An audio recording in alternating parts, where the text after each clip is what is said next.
No one's ever going to hear that, man. Someone's going to hear it. Someone's going to hear it eventually. There's 3 people that are ever going to hear that. 3 people until, like, some fucking aliens find the archives one day, tens of thousands of years from now, and they're going to know. They're going to know exactly what it is that I said. Adam, when is it going to happen? When are the fucking aliens finally going to happen, man? It's 2018. Who says they haven't already? You know, we had that stuff back in the 50s. You can't completely say with 100% certainty that didn't happen. That is true. I just think with all the ever-growing modern technology we have and the ability for us to see as far as we can into space and the hyper-evolved technology that we have and the way that our science has evolved and understanding and yada yada blah blah blah blah, and you've pretty much come to the conclusive fact that when you look up in the sky, every sparkle you see in the sky is potentially a planet that potentially has some kind of atmosphere that can have some sort of growth. There's got to be some shit out there. Either they don't know about us, or they don't care about us, or there's time and space travel relativity where like they're coming to us, but they're not going to get here for like 50,000 years from now. You got to imagine there's 360 degrees on a compass, and then you've got 360 degrees of 360 degrees around the Earth. That's space. Yep. So yeah, even if we're pointing our telescopes in, the same direction all the time, yeah, you're only looking at like 1% of the night sky. Yeah. I mean, it's all fun to think of shit like the way movies have it portrayed where, just suddenly aliens show up and they want something. They're going to do something. Man, there could be a fucking spaceship the size of our sun that just flies by us and incinerates our planet in its travel. Like, it ain't always... Yeah. You didn't realize we were like as small as dust to these aliens. Like, right. We're like in somebody's necklace right now. Like how when a plane flies through the air and air gets ingested in through its intake and just shredded and spat out the other end. Yeah. Yeah. I mean, there could be a fucking spaceship out there that our galaxy is that dust to a ship, Yep. That's basically where we're at. We're just gonna disappear one day. One day it's just going to blink out of existence and it'll be like, oh, we had a good run.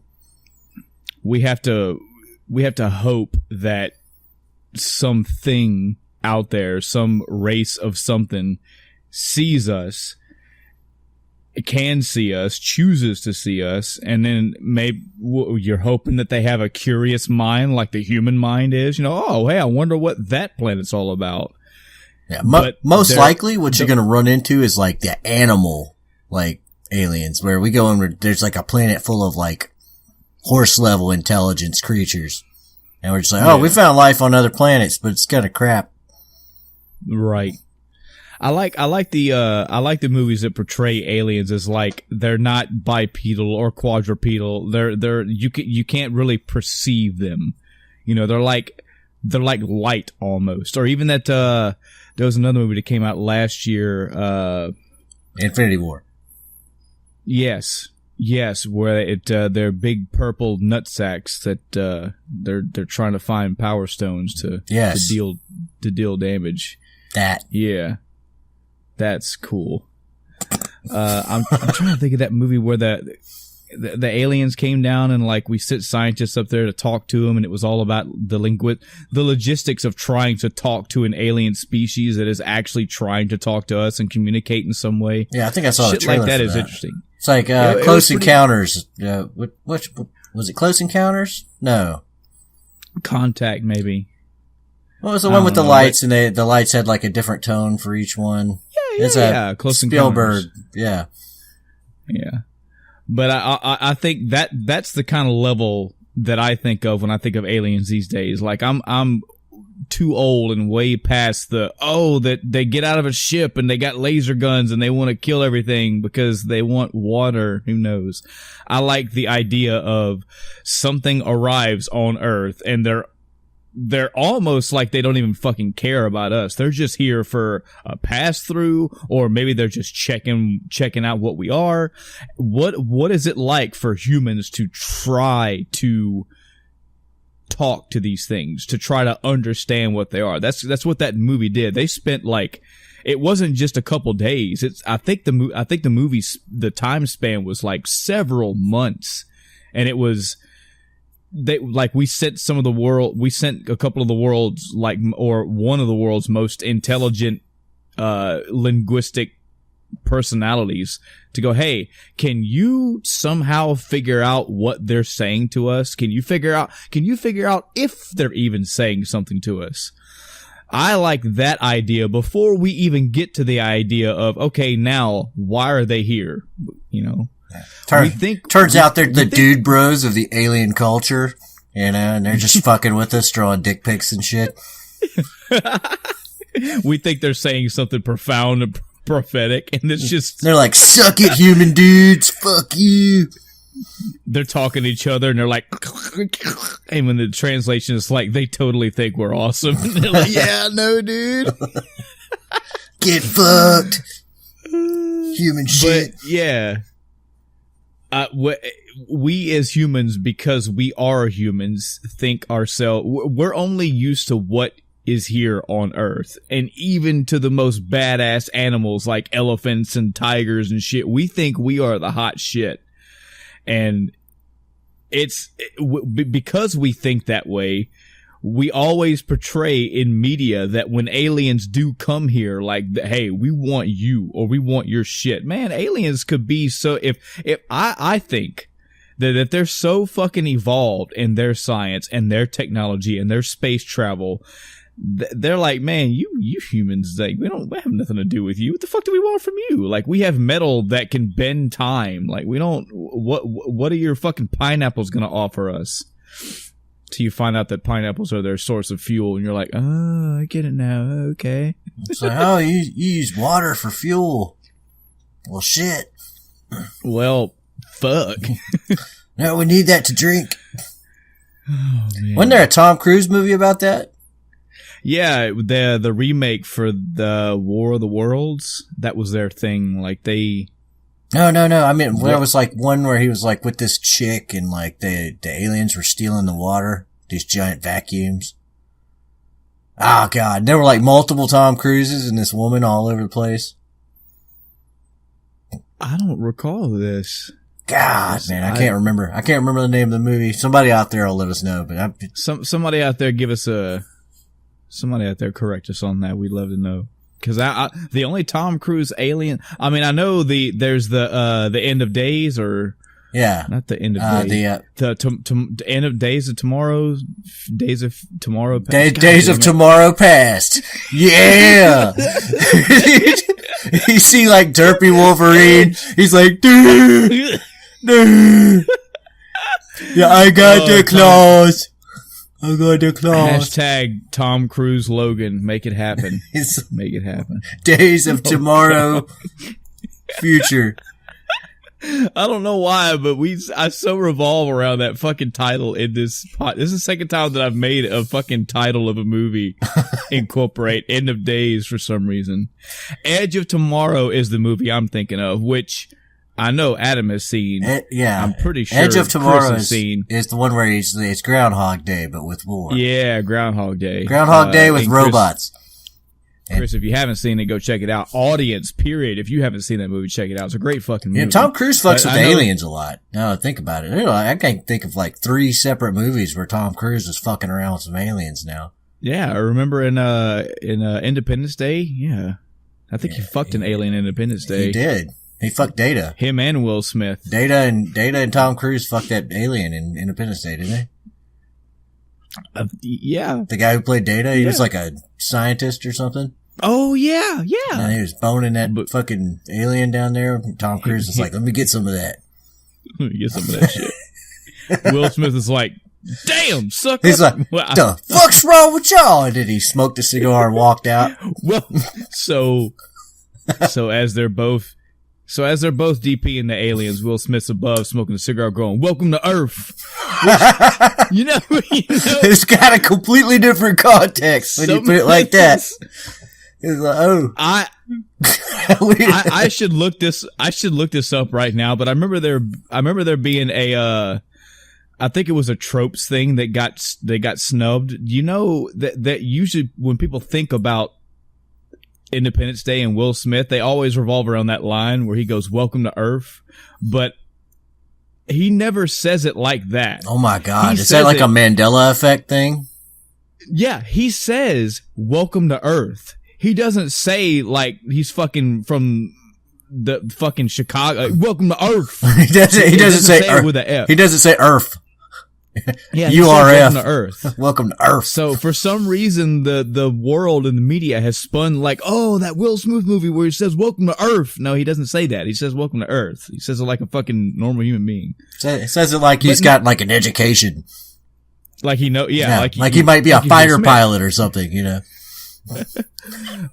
So I remember Edge of Tomorrow, that being a Tom Cruise movie, alien movie. I remember the War of the Worlds remake, which was him and the aliens. And what are some other ones? And the other one was the one where it was him and the chick, and I can't remember, but spoilers. It was like, he finds out that they were Oblivion. Yeah. Okay. Yeah, that's it. So we need to, let's get some before we roll into this one. Hello everyone. Welcome to the End of Time cast. I'm Michael. And I'm Adam. That's right. Today Chris will not be with us, unfortunately. He's got, he's severely under the weather. We think he's dying. We're not sure. We're not really concerned. So he may or may not be here next week. Something about butt cancer. But full disclosure, he's well enough to at least be in our Discord with us. So he's listening and typing away, but he can't. He sounds like a horse eating another horse and then choking to death when he talks. So he opted to be out of here. So thank you, Chris. Yes, Oblivion was the title of that movie, and that's kind of a spoiler, I guess, because spoiler for Oblivion. But yeah, that was the hook that honestly I didn't see coming, was the clone aspect. Yeah, there's no way I could tell you you can't say spoilers for this movie. I don't know what the name of it is. Yeah, right. Right. But now I've seen that movie a couple times. Remind me. So it was, I didn't know there was a water aspect to it. I must have forgot that part. Okay. So the aliens, oh my God. You want me to start at the top or you want me to start as the audience finds it? Just, I'm trying to remember that the big hook thing that I remember was that you found out that he was a clone. Yeah, but I don't. He was there. Remember he was like repairing he was repairing the water things. Oh, and he'd fly around. He had this woman with him, and they were all talking about how they were going to go back home and do their whatever, and they had like a certain amount of time they were going to be down here fixing this water thing.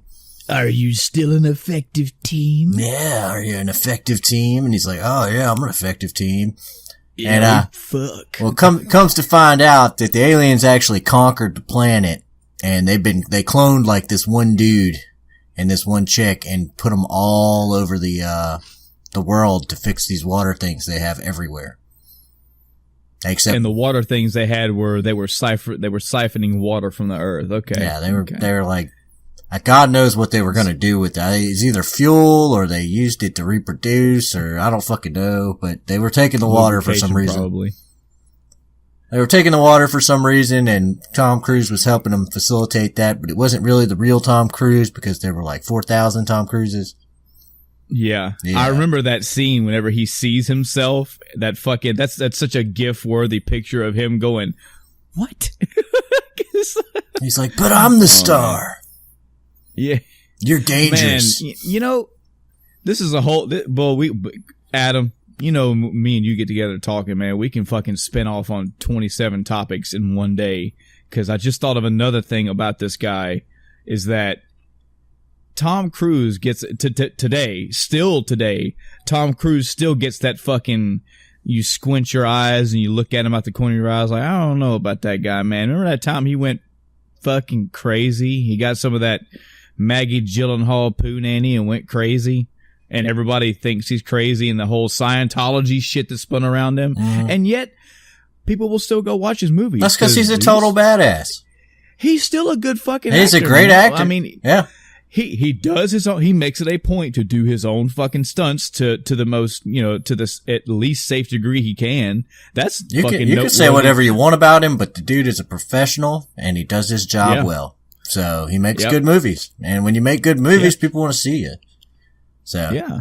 And I remember there was a thing I saw on Facebook a couple weeks ago saying that basically when you're watching Tom Cruise movies, you're watching a billionaire act out his, stunt fetish. Is just he just wants to go out and fucking have fun, and you get to watch him have fun. Oh, I mean, yeah, that's He's not the only one, but there are so many artists out there in movies, music, whatnot, where people will say bad shit about them. Like, yeah, they're an asshole. Bam, Edward Norton. Mm-hmm. From outside and inside, I've heard nothing but bad things about working with Edward Norton. Like, he's an asshole. He's a jerk. He's done some bad shit to fans. He's done a lot of bad shit to fellow actors. He's pissed off directors. But I really can't think of too many bad Edward Norton movies. Fight Club is not. Fight Club suck. Nobody likes Fight Club. Fight me. But yeah, in a club. There's so many movies out there, so many artists out there where it's like, yeah, I could read all day about their shit, but I think it would have to take some really hard left turns. Like, okay, if I hear a director is a fucking pedophile, that will really make me not want to go watch their movies. Yeah. I wouldn't hold that against all the actors in their movies though. Like, maybe they didn't know, but it's amazing how many people just immediately latched onto this whole Tom Cruise is just a crazy, weird fucking dude. And they forgot about the months prior when MySpace had pictures all over the place of him. Like, there was I remember a story of where he was at some event, some movie premiere or something, or it might have been just something. And I don't even remember if he was the main guy of the premiere or the show or whatever, but apparently a lot of crowds were like cramming into this area and they were basically suffocating this woman or dude or a kid or something. And he was like, "Hey, hold the fucking phone." And he walked over there and like, "Can y'all back the fuck up?" and pulled this person out, and they were hyperventilating. He's like, "Damn, shit, y'all, chill out." I was like, yeah, that's pretty cool. That's a cool thing that an actor did. Mm-hmm. But no, what they remember is him fucking jumping up on a couch and going, "I love that woman. Well, I love that Gyllenhaal poo nanny." You got to remember, I think it was Katie Holmes that he was talking about, wasn't it? Katie, I don't, man. He's the Dawson's Creek chick, the one he had a baby with, named her after the phone app. It might have been. Didn't they name her like Siri or something like that? Like after the phone thing? Yeah. Sure. It must be really fucked up if you got your iPhone on and like you're talking to your kid. It's like, "Siri, come here." And it's like, "I can't move. I'm on my phone." Speaking of which, okay, Google, look up gay porn. Xbox turn on. I'll try it. Yeah. That's some shit that I hear other podcasters do. That just say some shit like that. You just come out randomly.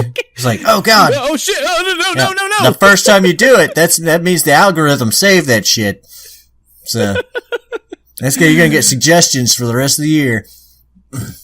But yeah, it might have been Katie Holmes. But this actually reminds me of, this whole discussion reminds me of a YouTube video I watched, from a while back. Should you judge art based on the artist? Yeah, I remember seeing that. Yeah, man, again, I think it depends on what the fuck they're doing, and it depends on the severity of what it is that they're doing, and it also depends on whether I'm physically contributing to what they're doing. Well, I mean, for example, the question is like, if you're looking at the art in a vacuum, not whether or not you'd pay for it, just whether or not it's actually good work. Yeah. You got the, will I ever pay for this? No. If you don't support the artist, I don't think you should support them financially, even though there's a whole team of people that's probably involved in helping them do their thing.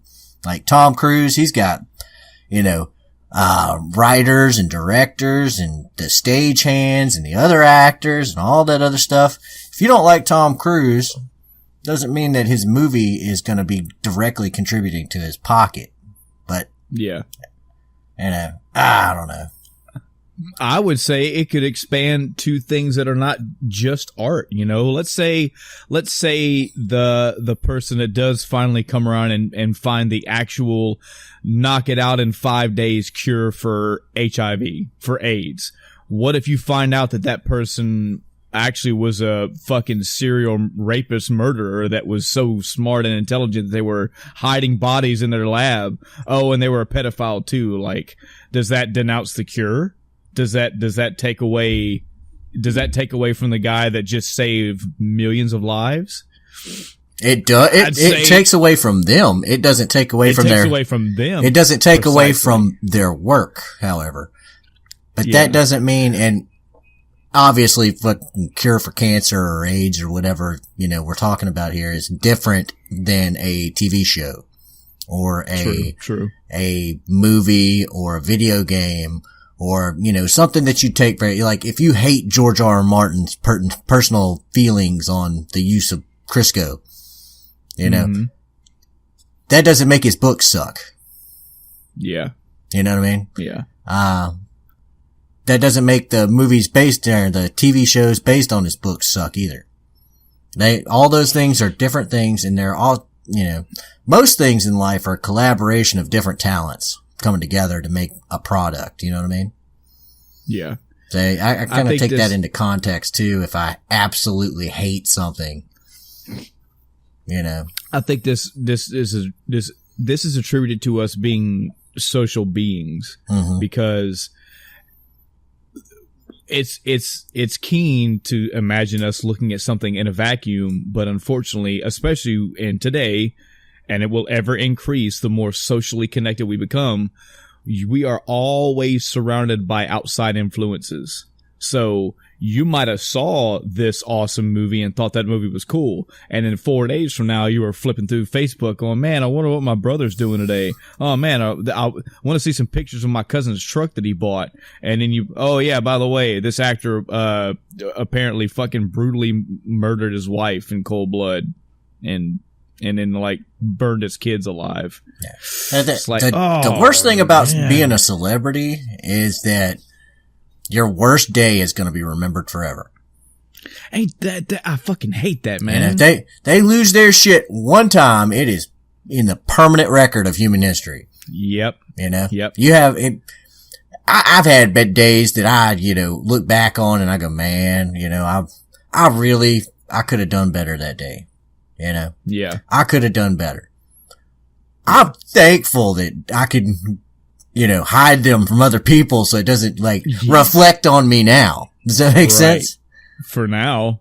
You become a superstar of the podcast world. Well, even when I do that, I'll change media forever. But, no one wants to have their worst time shoved right in their face. And, it's really hard because celebrities have to be ultra quick about turning around and renouncing what they did in the heat of the moment. Yeah. You fuck up and say some bad shit yesterday that you didn't really mean, you better turn around and apologize for it the next day. You know what I mean? Or else they're gonna hold that against you for the next week. It's not gonna be anything else but them talking about that.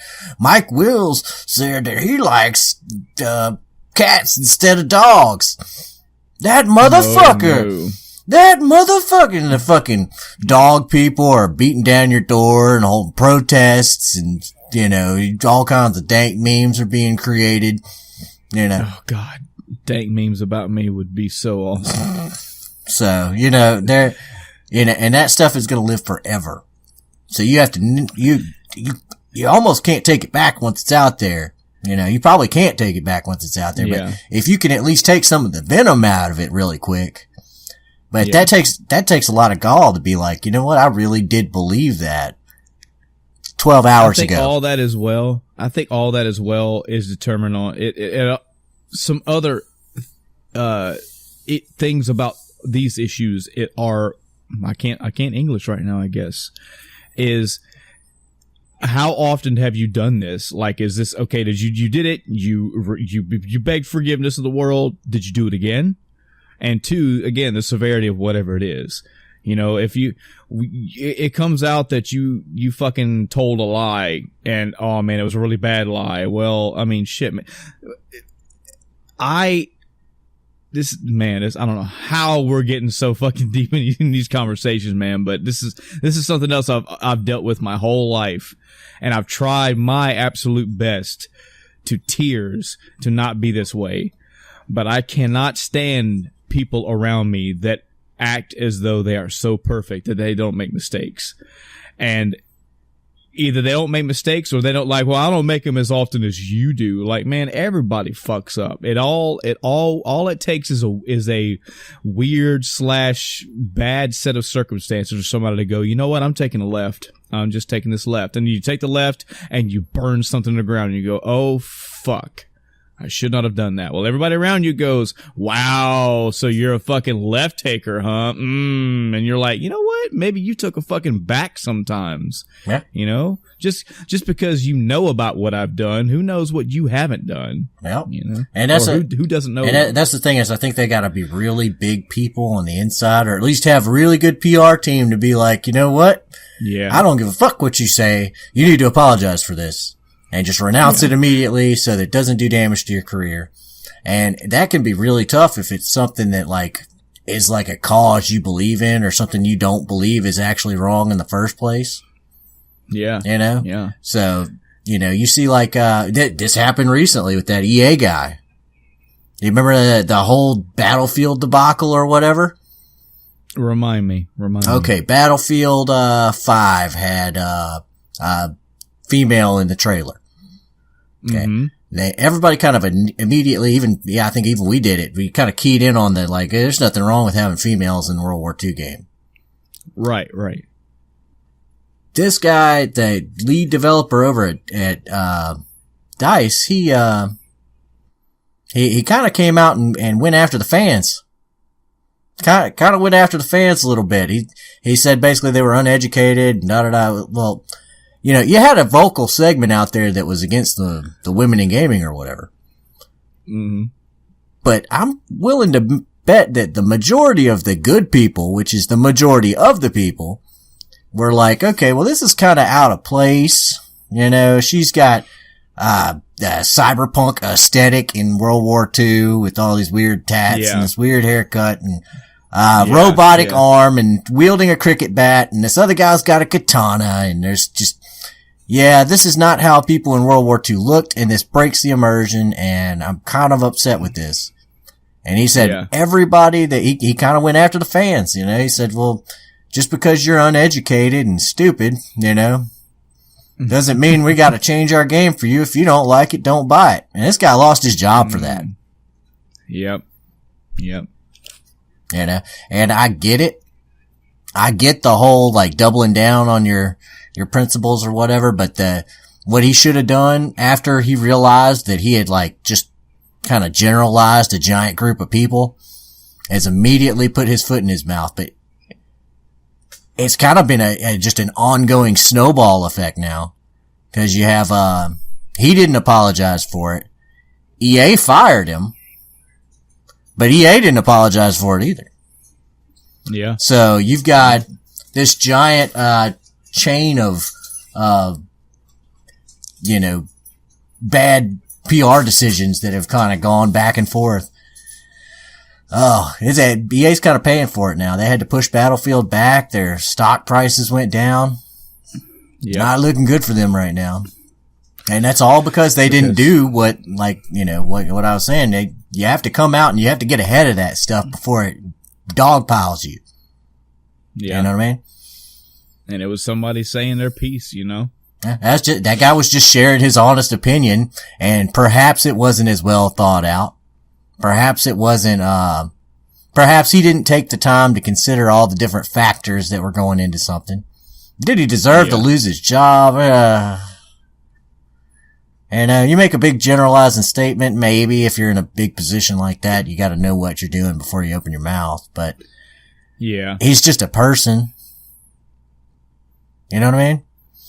Yeah. So that's that when I think about celebrities, that's what I think of is like, man, you know, you really gotta be watching your P's and Q's all the time. Everything you say, all the time. every little off to the side comments you make is being constantly scrutinized and picked apart to find out what kind of evil they can project upon you. I forget what one of my many podcasters that made this comment. I'm going to say it was somebody from Two Best Friends, but they were like, man, it's not easy being 100 all the time. I think that statement is actually, I think that applies to all media personalities, period, actors, musicians, etc. But I think it also has a dual meaning. It's what the surface meaning is if me and Adam are out in public at a fucking Whataburger having a burger and a fan comes up and goes, "Hey, you're Adam and Chris." I'll be like, that's Mike. Or that's Mike. And I'll slap him. You can't how can you get us right? You know, they go, "Hey, it's Michael and Adam, it's you two from the podcast, right?" We have to be like, "All right, let's put a burger down," and be like, Hey man, how you doing?" Say, "Yeah, it's good to see you, fan." It is that. Yeah, I get that aspect of it. But it's also the fact being 100 all the time, full stop. That means all the time, because you never know what camera's pointing at you. You never know who is listening in on a conversation. Everywhere you go, you have to be this face almost.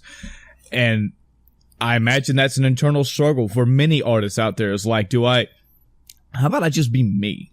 You know, well, you can't always just be you because you're signed over to some contract with some publisher or some who knows what. And they're like, look, we really don't care that you push abortion. Like, we don't personally care, but the company that you represent does. So try not to just get away from all that. Okay. So when somebody asks you, just lie.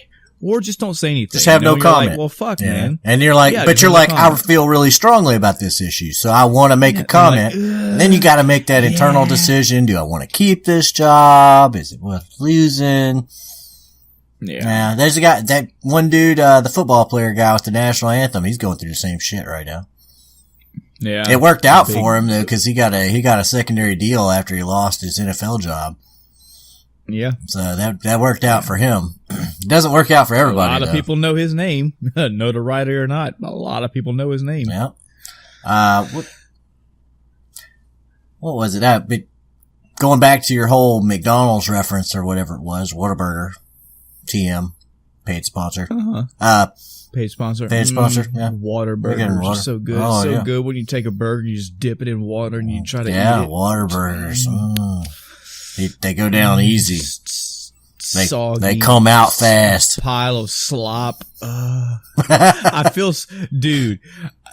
think I've told you this before. I think you and I have been to Whataburger a couple times, and I still cannot get that out of my head, dude. Every fucking time that somebody says Whataburger, I always think Waterburger, and that image of a fucking soaking wet burger just falling to pieces in your hands, and it just puts a fucking taste in my mouth. I'm like, I don't want to eat there. It's like, it's just, you bite into it and the bread is like squishing in your hand between your fingers.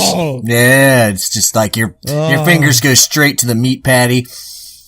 I think, because when I was a teenager, like around 15, 16, illegally working 15 years old, I used to work I started working at a restaurant as a busser, and they specialized in burgers. So just seeing like burgers in a trash can or whatnot, and just seeing the wet fucking slop, I guess that is what keys back in my mind when somebody says, man, I'm gonna go get some Whataburger. I'm like, ugh. Yeah. Can't do it. It's just like, you take a bowl of, like a soup bowl, and you put a burger in there, and you just pour ice cold water over the top of it. I wonder how many people were making pull over in traffic. Just break it open with a spoon. Chunks. You just all over the freeway. You eat it with a spoon like it's French onion soup. You're just, yeah. So yeah, Whataburger, if you want to give us some sponsorship, we'll Yeah, we'll take it. I love Whataburger. I love Whataburger. Oh God. Before I interrupted you were saying. Oh, so going back to the situation with the guy there, I mean, you gotta imagine, like, the celebrities, like, they probably 99 times out of 100, when that happens, they react the right way. Mm-hmm. They're like, oh yeah, man, hey, let me stop eating and take a picture with you to do a selfie, I'll sign your t-shirt, whatever it is. Yeah. Now, one time, he gets up and he's just had enough, and he takes out every other motherfucker that has done this to him. All out on this one guy. And the one guy's like, hey, I really love your work and I appreciate you. Is this a good time? No, the fuck, it's not a good time. He just like flips the table and he pulls out a pair of clippers from nowhere and begins shaving his head. You know, just have a complete fucking breakdown. Yeah, you know. Yeah, okay. He's like, oh my God. And, you know, that's the only thing anybody's gonna ever remember, you know? Yeah. This is the weight that I would never okay, real talk. I've always wanted to be a rock star. I've always wanted to be on the stage with a fucking mic in front of millions of fans, just blaring my soul out in lyrics. I think it's awesome. I wouldn't mind being an actor, and the same thing. But that right there has always bugged me. Not, I wouldn't say scared, but that's always been like a fear of mine, is that, think of the song that Eminem did, Stan. Like, yeah, that dude waited for 3 hours with his kid for a signature and Eminem said no, but think about it. If you have millions of fans and there are like 250,000 fans at your event, you do the show for, 2-3 hours, you have a little bit of after show bullshit for an hour, and then you stay. How long do you think it's going to take you?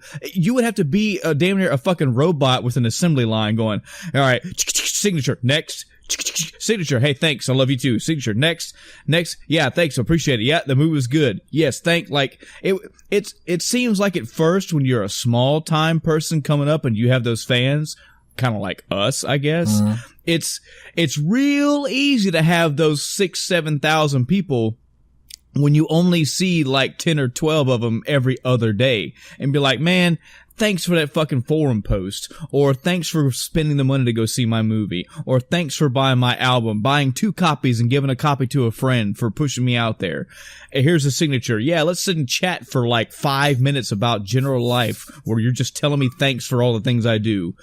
But when you have millions of people, this is where the disaster shit comes in my mind, where you're just out at fucking Subway eating lunch and every other person that walks through that door is like, that's Adam. Hey, let's go talk to him. Let's go.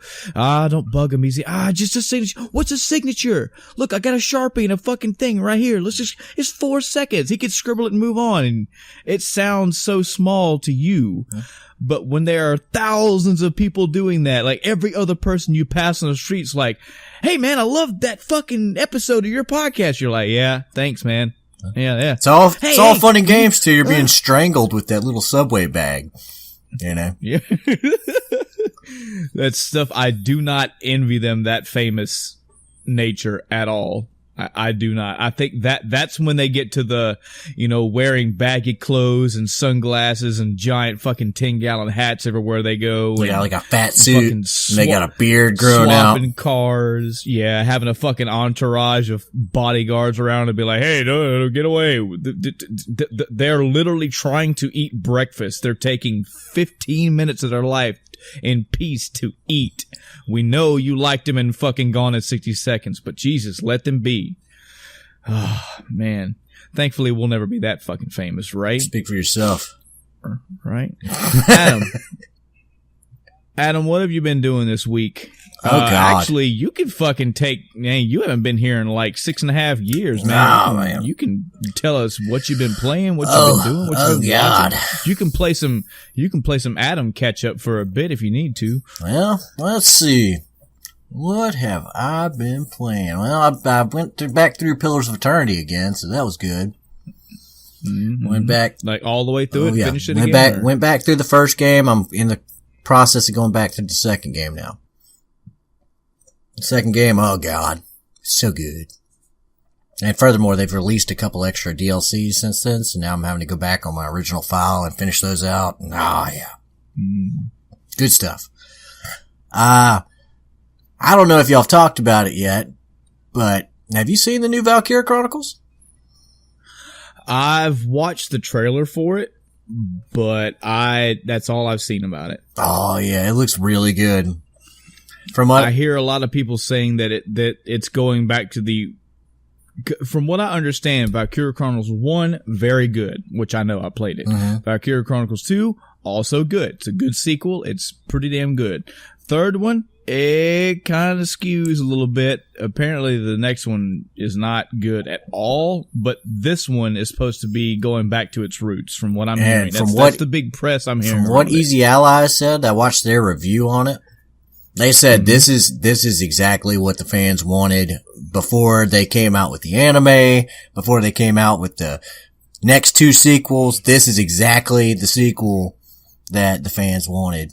So I was like, oh man, this is pretty awesome then. Let me take a look at this. And yeah, it looks like more of the same, which is exactly what you wanted, and better, bigger, better, more stuff. And they just took the original concept, and instead of altering it, they just widened the scope. And so now, can't wait. Releases on the 25th. It's going to be awesome. Totally awesome. Yeah, thanks, Chris. Appreciate that. It's going to be so good. It's going to be so good. You got your pre-order in? I have not yet, but I plan to, next week will be my pre-order date. So. I completely understand, man. I don't know if you've been listening to the last couple episodes, but these fucking pre-orders for me, man. Holy shit. I just want to go somewhere and pay the full fucking price and have the game. Well, you can do that anywhere almost, especially like the typical places like GameStop and whatnot, but buying shit online to have like a digital copy, it's a fucking mixed bag, man. It's 2018 and it's like it's hit or miss whether or not you'll be able to just buy something and download the code the next day. The new Spider-Man game, I was fortunately able to do that. But like the Doom Eternal, the sequel to the 2016 Doom, I can buy physical copies, but I can't just buy a code online and pay the full price up front. What they want you to do is they just basically stick your name in a queue. And the minute the game drops, then they draw the money from your account. I'm like, what? I don't know if I'm going to have that money, 4 months from now. I've got it now. Can I just buy it now? They're like, oh, well. Maybe we'll withdraw it. So, hey, we want your money. We want your money. 5 minutes before, really want it. 5 minutes before that, an asteroid comes down and hits your great grand step cousin in the head and fucking knocks him unconscious, and you have to pay their medical bills. So your fucking bank account's at zero when the damn DLC or the game finally launches, and now you're negative 60. It's just draws your account into the negative, which ruins your credit score, which means they take your house. They take you before the game even arrives. They've already confiscated your PlayStation or whatever, and they're walking out of the house with it. As the game gets there, you're left with like your house. You're left on the street. They've like taken all your clothes. You've got the little knapsack with the stick. Walking down the train tracks, and some dude walks up and hands you the game. Yeah. Yep. Oh God. Thanks EA. Yeah, thanks for not taking my money. God, what a fucking backwards ironic statement that is. Thanks EA for not taking my money. Good job EA. even when you do something right, you do it wrong. You bastards. You fucking bastards. So, you've got that, and man, they've got so many good games coming out here soon. I was looking at. Have you seen the new Pathfinder game? I don't think I did. Okay, a little bit of backstory to this. D&D kind of took a little turn between 3.5 and 4.0. They kind of changed direction a little bit. It's kind of a little bit of a retooling of the classic system. And so at 3.5, it had kind of reached its D20 zenith at that point. And it was, it had all these really complicated tables and charts and if not this and that and thousands of spells to pick from and all this other stuff. And, they wanted to make the game more friendly to newcomers. So what they did is they took the tabletop game and they retooled it to work better on the grid system, which was an optional system that, people had been playing D&D like that for a while, but, it was just, this made it a lot easier to do more complex actions on the grid system. And they had like this online book set and all these cool new features they want to try out. But in the process, they kind of threw the game out. They threw all the, I want to say they just kind of streamlined the game down to where it was kind of just a surface level of what it used to be. If that kind of makes sense. Yeah. Well, when they did that, they split the fan base a little bit. You got the people that were like, okay, well, I like the more complex system and it doesn't bother me and I want that. And so the people over at Pathfinder kind of, when they made 4.0, they made, 3.5 open source.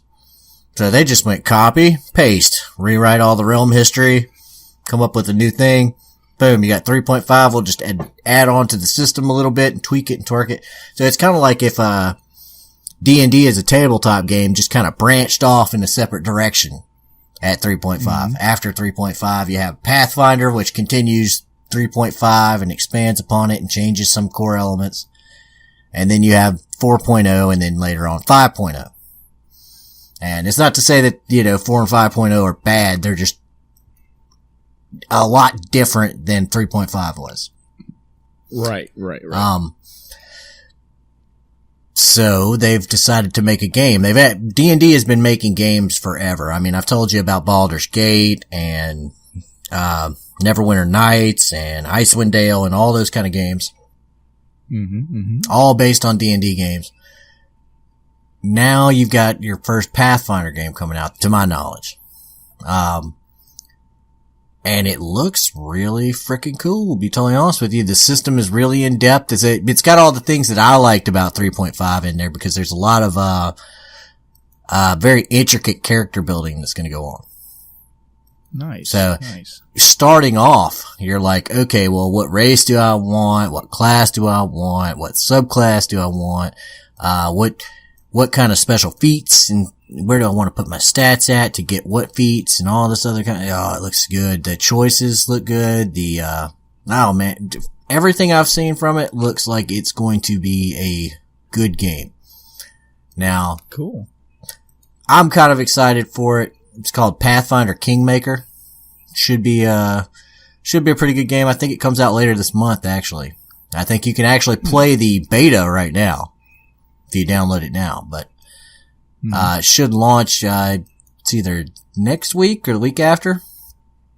But okay, that's another one that we're just talking about games that were coming out, and that's definitely one that will be, thanks Chris, 25th as well. So that's coming out the same day as Valkyrie. Oh my god. Thanks. Now I gotta fucking flip a coin. Fuck. It's gonna be like, oh, well, I've downloaded both of these. Which one gets done first?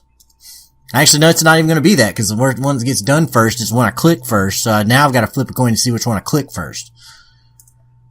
God, man.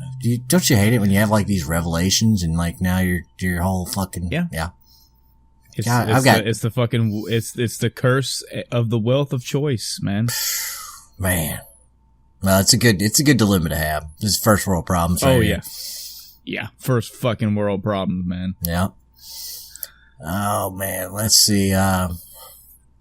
Believe it or not, I have withstood the temptation to go back to WoW. I think I told you last time really? I was getting invites. And I was just like, man, I keep hearing really good things about this one too. You know? Man, don't fucking tempt me. Oh man, it is what it is, man. He's like, smoking is really fun. It's like, crack is pretty good sometimes. It's just waving it around in front of the recovering addict. Like, yeah, here you go. It's pretty fucking cool. There's only a few sources I've heard it from anyway. Like, I'm not hearing it shouted from the rooftops about this expansion, but all I am hearing about this expansion is good things. I don't have enough knowledge of the series to speak on why it's better, why it's good, etc. But it seems like it's been going good for the people that are back in. So I was surprised you are not back in it. Yeah, I am surprised as well. Man, if you'd have asked me a month ago if I was going to be playing WoW, the answer would probably been probably. I'm going to probably end up getting WoW. Yeah, but I withheld. I have withstood the test of time. Oh man, we've got the new generation of graphics cards that's supposed to be out here. There's a lot of buzz. I've been hearing a lot about. What's the buzzword I've been hearing a lot lately? Is ray tracing. Ray tracing, yeah. Ray tracer. Now, I need to look into that. Because I do hear that, it is a big buzzword, but if you actually look at the videos and show comparisons it's not just the water effects and the lighting effects that it's doing. It's also expanding I think, correct me if I'm wrong, Adam, you may know more about this than me or Chris or the audience, but I think somebody was saying that, one of this is something that, Cyberpunk 2077 is supposed to be incorporating heavily because they're saying it's going to help them keep their worlds as lively as they look. It's not apparently it's not just a graphical thing. It's not just the lighting looks better and the reflections look better. It's also the algorithm that it uses can help keep world time better. So when they're trying to make NPCs that are out in the world doing their thing, in spite of you, regardless if you interact with them or not, it helps them allow more characters to do that. So I don't know. This is all shit I'm just recalling from loose words here or there. Bottom line is, without me looking at it right now, it is a buzzword.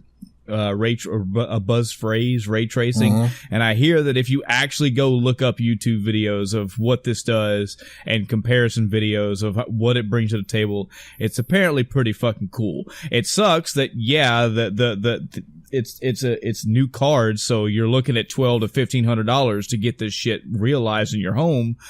But that aside, like common sense new graphics card prices aside, apparently this shit's pretty impressive. Yeah, from what I want to say, they said it was like 30% faster than the previous card. So that's going to be huge. Wow. But here's the thing. Ray tracing is going to be, to me, in my opinion, ray tracing is just going to be Hairworks 2.0. You remember when Hairworks came out and it was like, oh man, look at the individual strands of hair. Yeah. Yeah, it's cool. It's cool, but is it noticeable? Fuck yes, it's noticeable. But once you get it there, does it really improve everything? Nah, it's nice to have. So now we're going to move on, and this is going to become a standard part of gaming. It's going to be like, okay, cool, this explosion goes off, and you can see it reflected off the water, and then from the water, off the car door, nothing but net. Into some dude's sunglasses who then fucking, walks away from the explosion like a badass. I will say that there are so many games even today that are blowing my mind, even on like the console side. I have a PlayStation 4 Pro because I'm fucking baller rich like that, right? Yeah. But I've got a PlayStation 4 Pro, and two of the latest games that I've played, the new Spider-Man and the new God of War, the graphics blow my mind. Not just the graphics, but the quality of detail. You can definitely see the money that goes into these games when it comes to the quality of graphics and the looks and everything.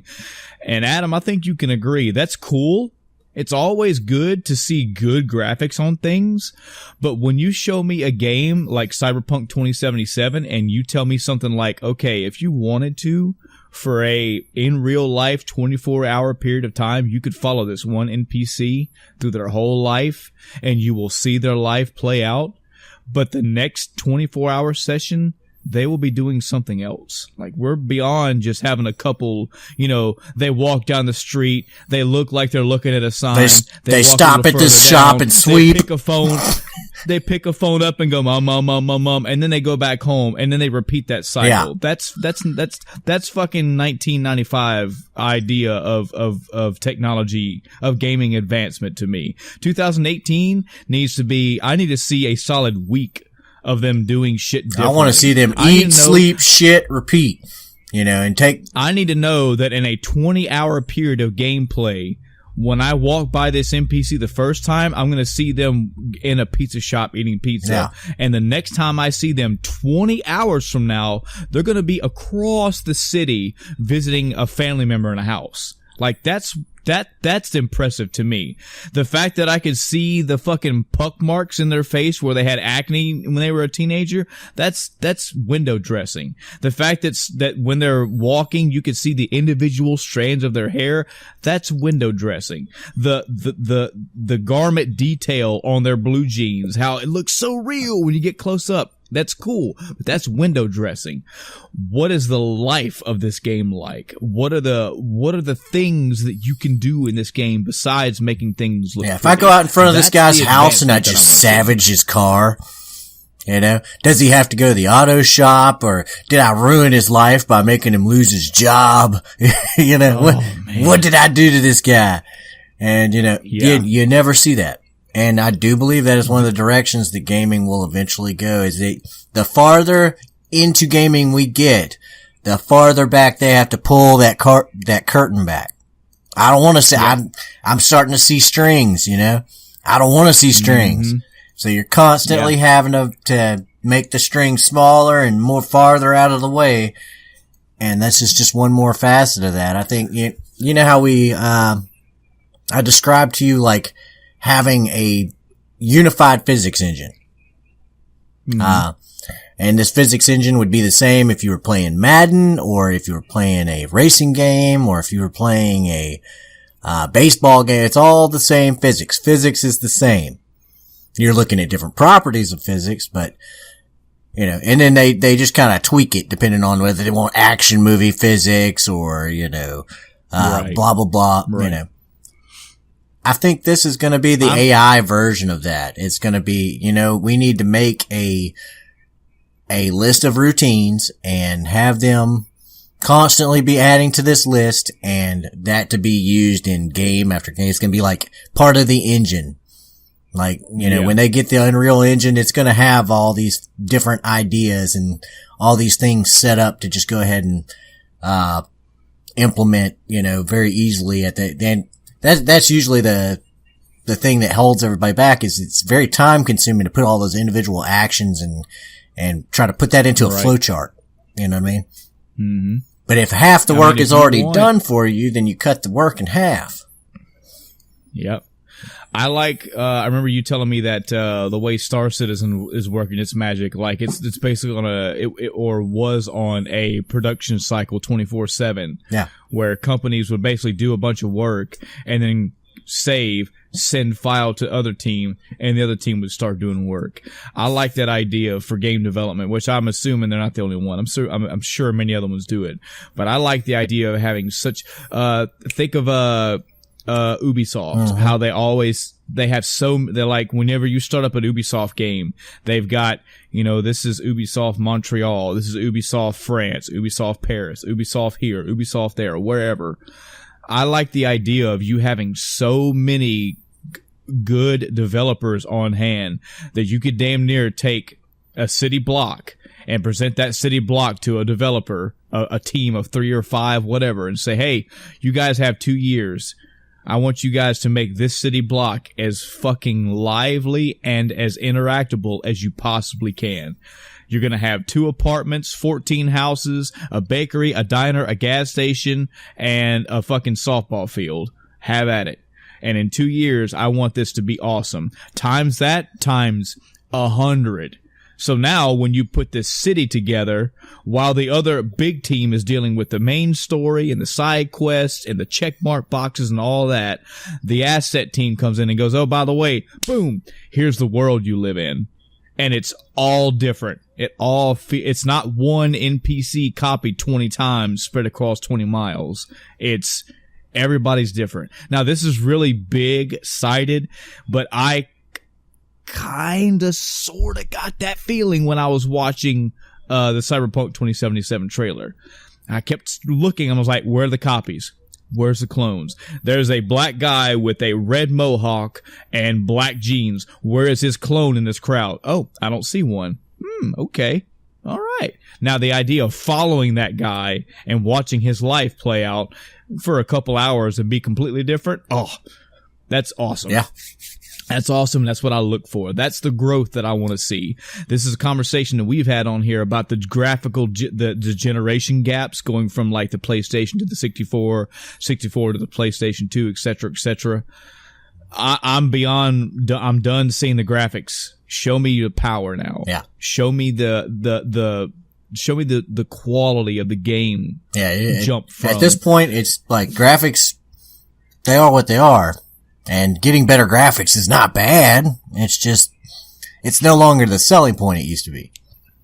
Yeah, look at Grand Theft. I hate to skip a game, but look at Grand Theft Auto 3, the original Grand Theft Auto 3 compared to Grand Theft Auto 5. Well, obviously it got a large graphical upgrade. Yes, that is a duh. But when you talk about the differences between those two, you have one character in this one, but you got three in this one. The size of the world is this big, which arguably back in the PlayStation 2 era was pretty big, but now we have this big area and all the world around it and the scope and the scale and that's one of the biggest things that I loved about fucking Just Cause 2. The scale awes me. Mm-hmm. So show me scale, how big you can make this game, and show me how much life you can put into this game. That's what I'm looking for. Yeah, I'm hoping good things. When you have that feeling of just, what should I go do next? And you're sitting there brainstorming different things you can do, and that's a feeling that's gone now. For the most part, whenever you get the GTA 5s every now and then, you get the Just Cause 2 every now and then, but other games that try to emulate that, they're just missing that final little push that kind of creates that spark. At least to me, they are. Yep. Yep. Yeah. So, anything else? Any news, recent stuff for you? Oh, well, let's see. I've been doing a couple of games, but it's more just repeats, just going back over stuff I've already played. I'm really not looking for any new things right now. I've got my fill right now for as much time as I've got just rehashing old games at the moment. That's cool. Well, I guess I'll roll into my week then. So I'll tell you and the audience as well, when we last episode, we had mentioned that due to a clerical snafu on my part, also apparently not fully understanding how pre-orders and cancellations work, basically Chris got a free copy of Spider-Man 2018. So he and I both have been playing that this last week, which, by the way, I know this episode is a little bit late. Usually record on a Thursday. We just had some personal stuff come up. We're a little bit late. But I can definitely tell you, speaking for Chris, that he has been playing and probably is still playing. Well, I think he said he platinumed the game, so whether or not he's still playing it, we'll find out soon. But I know, regardless, he and I both got this Spider-Man game as it came out, same time. I have beaten it, but Chris and I together are going to do a spoiler episode. Probably the next time we record. Don't want to talk too much on it right now because I know Adam hasn't played it, and it's going to be better for me and Chris to do it together anyway because we can just hash it all out at one time. I will say from the onset, all you need to know from my end is I have played it, I have beat it, I've got my fill of it. I don't know if I'll be going back to it, but just tune in next episode for the full review. That definitely took up the larger chunk of my time. That was predominantly the only thing I was playing after it was released. So yeah, as far as like long-term games, that's gonna be next episode or a very close future episode. So you had fun with Spider-Man, though. Yeah, you had fun. Yeah, I mean, I've got a lot to say about this game, man. I'm trying real hard not to let anything loose right now, but I will say, yeah. That's why I'm poking the bear right now. I had fun, and I'll leave it at that. I had fun. Yeah? You had fun? So I finished that game, and then kind of, as usual, went into my little turmoil of I didn't know what to play. I picked up Mega Man X8 for a hot minute just to see. For those that don't know the debacle with the Mega Man X universe, there's some good ones and there's some bad ones. Mega Man X7 is noteworthy of being a very bad game for many reasons. I own X7 and X8, and I think I played X7 for probably half an hour at the most, and it's like, oh god, this is not good. Picked up X8, played it for a couple hours just to dabble in it. Kind of got bored with it, but it's not just the boredom. It's the fact that, again, it's there many times between games, I just get into a mental turmoil. I spoke about it here several times where I just don't know what I want to play. I'm kind of getting better at knowing on my own end, like, okay, dude, you just spent 150 hours on an RPG. You might not want to roll into another RPG. Maybe pick up a Metroidvania or pick up a, maybe an action game or something. Like a Souls or something, you know? Yeah. So the fact that I just finished a pseudo sort of open world check marks all over the place video game like Spider-Man, I didn't feel like going into another one like, Grand Theft Auto 5 or any other massive game like that. I started to play, I think there was a couple GameCube games that I started fucking around with. I just can't remember. Oh, duh. So I have tried a couple times to start up a very important game for lots of people, and I'm not getting into it. And that game is Legend of Zelda: Majora's Mask. I've started this game up probably a month or so ago just to get the feel of it, and I think I got railroaded by other games. Either something was released or I don't remember. I know I spoke about it on here at least once. And during this turmoil this time, I was like, yeah, I'm gonna try to get back into that, see where I left off. And I picked up where I left off fairly easy, but I don't know, man. That game, it just doesn't. I'm just not feeling it. And while I'll admit a lot of people talk about that game, I don't hear. I've heard up and down arguments about that game being better than, Ocarina of Time. I've heard some praise for it, but I haven't heard like hype. I've never heard like, dude, fuck Ocarina of Time. You gotta play Majora's Mask. It's always been like, yeah, it's an accompaniment. It's a good accompaniment game. And the fact that it is yeah, you're about two decades late to be on the hype train for it. Now you're just kind of checking a box. Mainly, I hear that it's a good companion piece. If you liked Ocarina, you're gonna like this. You're gonna get some of that feel. And I did play at this time I'm playing there is a Zelda kind of Masters sort of version on the Wii. The GameCube. It has Ocarina. It has Majora's Mask. I think it has Zelda 1 and Zelda 2. I think it has a playable demo. I don't know. I found this shit and I was playing through it. I do own the 3D, the Majora's Mask 3D for my 3DS.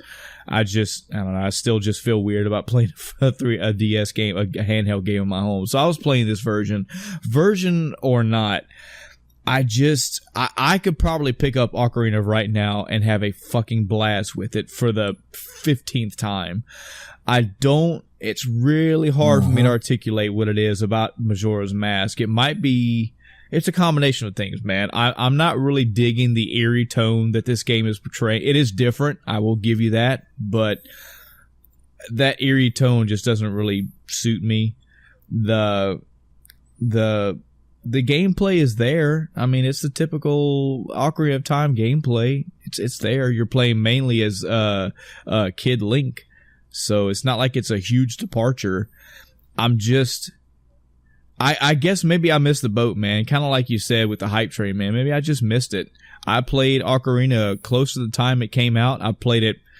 I know I played that game 10, 15 times in my lifetime. I never played Majora's Mask, and it was never because there was no the only disdain I've had for that game was the fact that I was misunderstanding that it had a time constraint in it. It wasn't until later in my years that I found out, yeah, but you can manipulate the time. Like, the time is almost a non-issue because early in the game, which I now see, you get ways to manipulate it. So the clock, the countdown in that game is never an issue.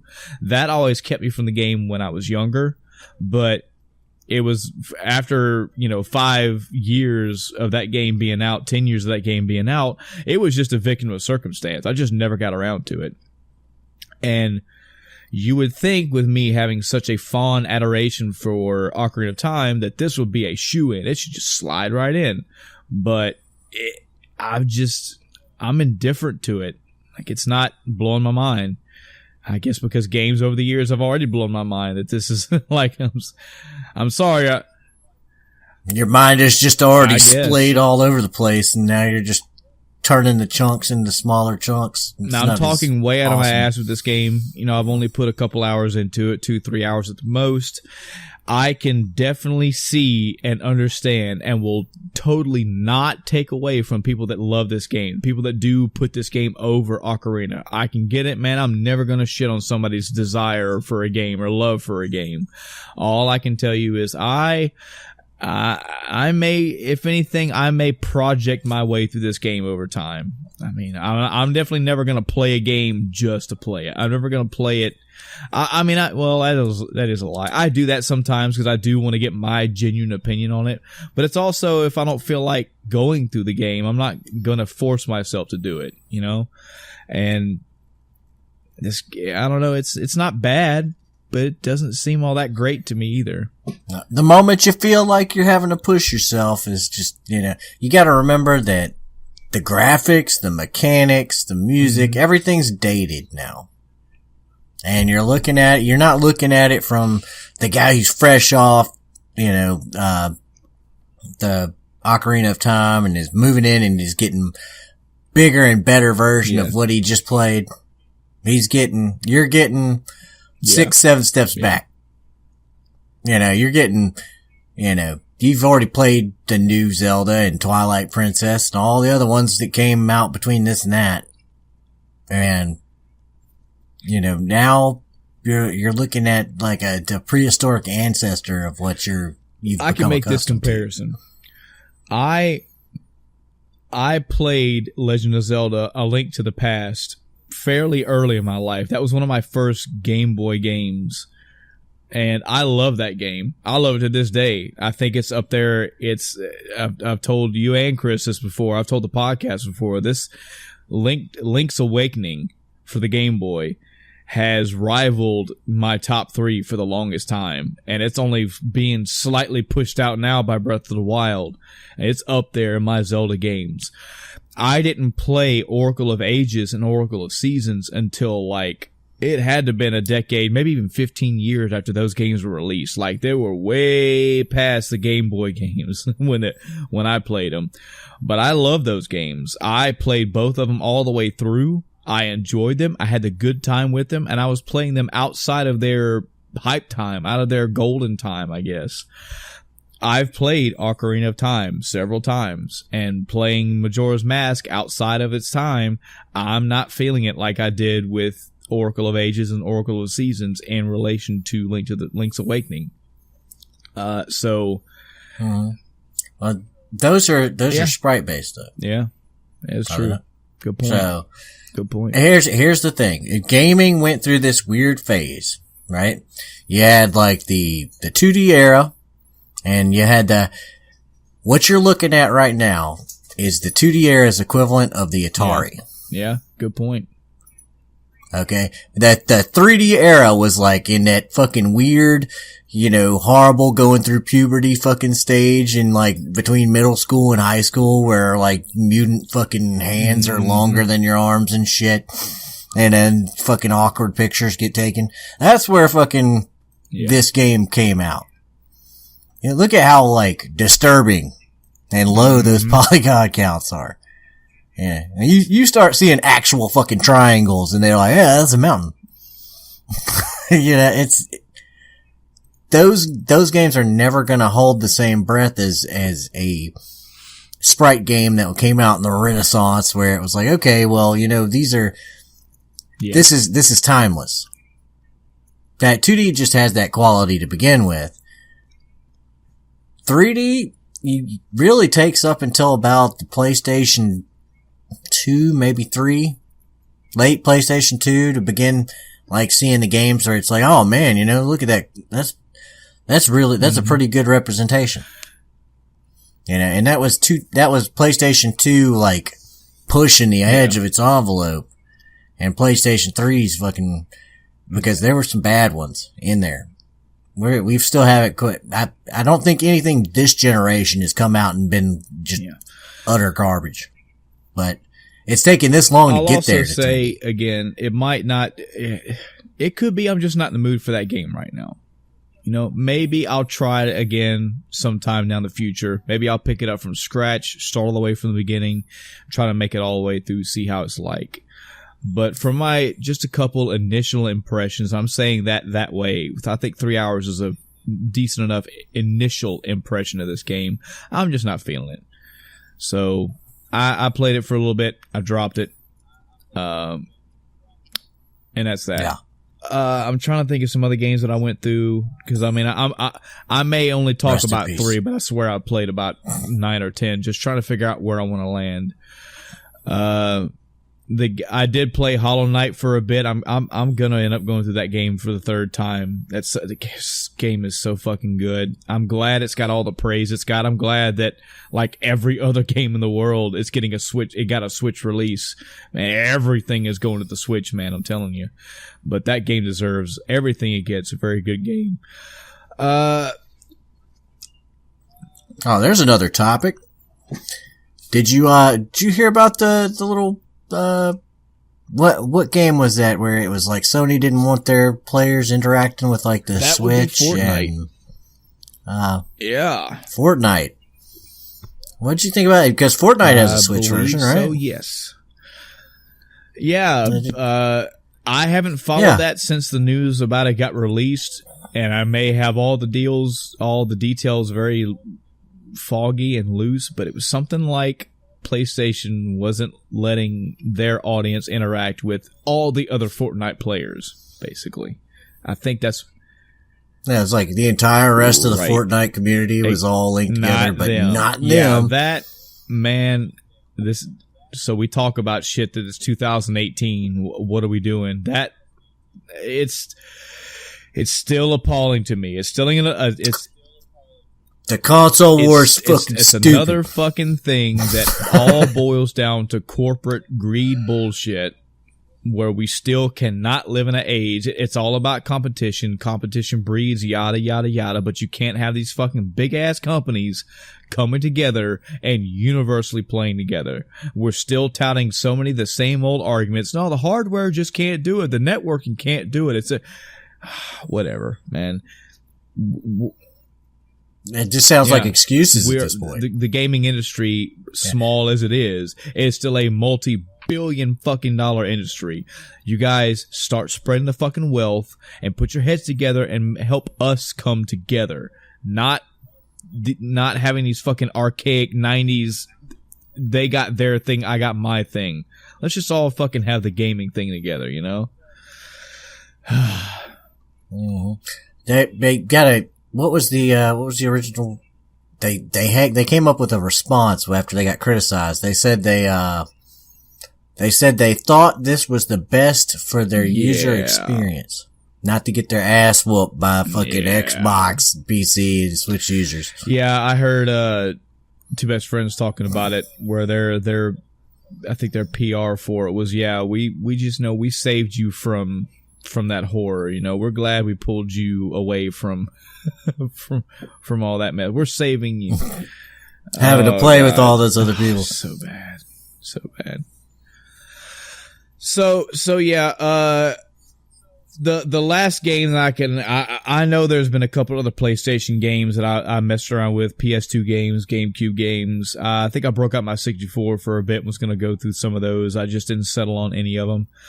The game that I am playing right now, I bought it today, and I've been playing it for a few hours now. It's definitely something up your alley, Adam. If you've heard about this game getting a metric fuck ton of buzz right now, called The Messenger. If you haven't heard, haven't heard about this game, it's okay. I don't know how you haven't, but it's okay if you hadn't. Let me tell you. Adam, remember a game back in the NES days? Little franchise. I think it had a trilogy on the NES. It's had some re-releases. It's had some updates over the years on newer consoles. You ever heard of a game called Ninja Gaiden? Ninja Gaiden? Wow, man, it's rings a bell. Rings a bell. Rings a bell. A picture like there's a guy. He's like a ninja. He's got this blue ninja outfit on. He swings the sword around. He can pick up different items and use them as weapons. He can cling the walls and shit like that. Mm-hmm. Yeah, he can. Yeah. He's like a ninja. Hence the title. You know, it'd be really cool if there were like boxers that were like hopping down the street and randomly punched him. Be cool.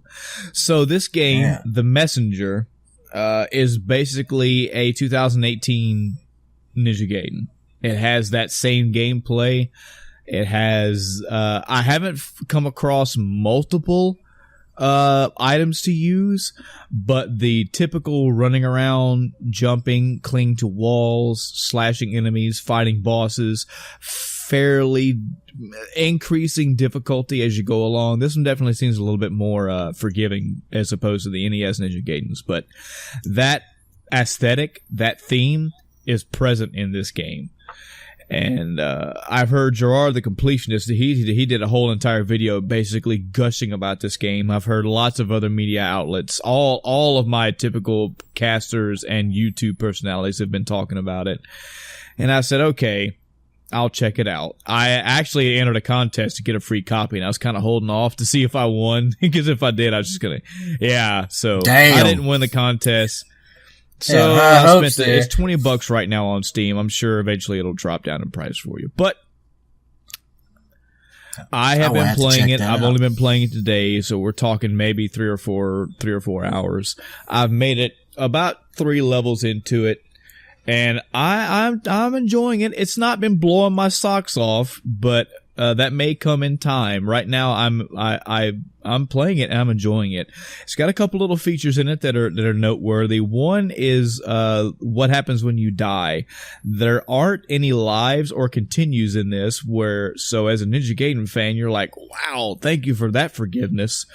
So what they have is when you die, there's a little demon that spawns above your character and follows you around. There is currency that you pick up in this game, and you use that currency to buy upgrades. You can buy abilities, upgrades to your jumping, your maneuverability, your attacks, all that stuff. So when you die, that little demon will spawn above you, and he'll wisecrack all the time about you dying too. But he basically, as you're collecting this currency, he steals the currency from you as your punishment. What a bastard. He'll take it for some set undetermined amount of time. You know, he'll take like 30 items or 50 or whatever, and then he'll be like, all right, my debt's settled, he'll fuck off.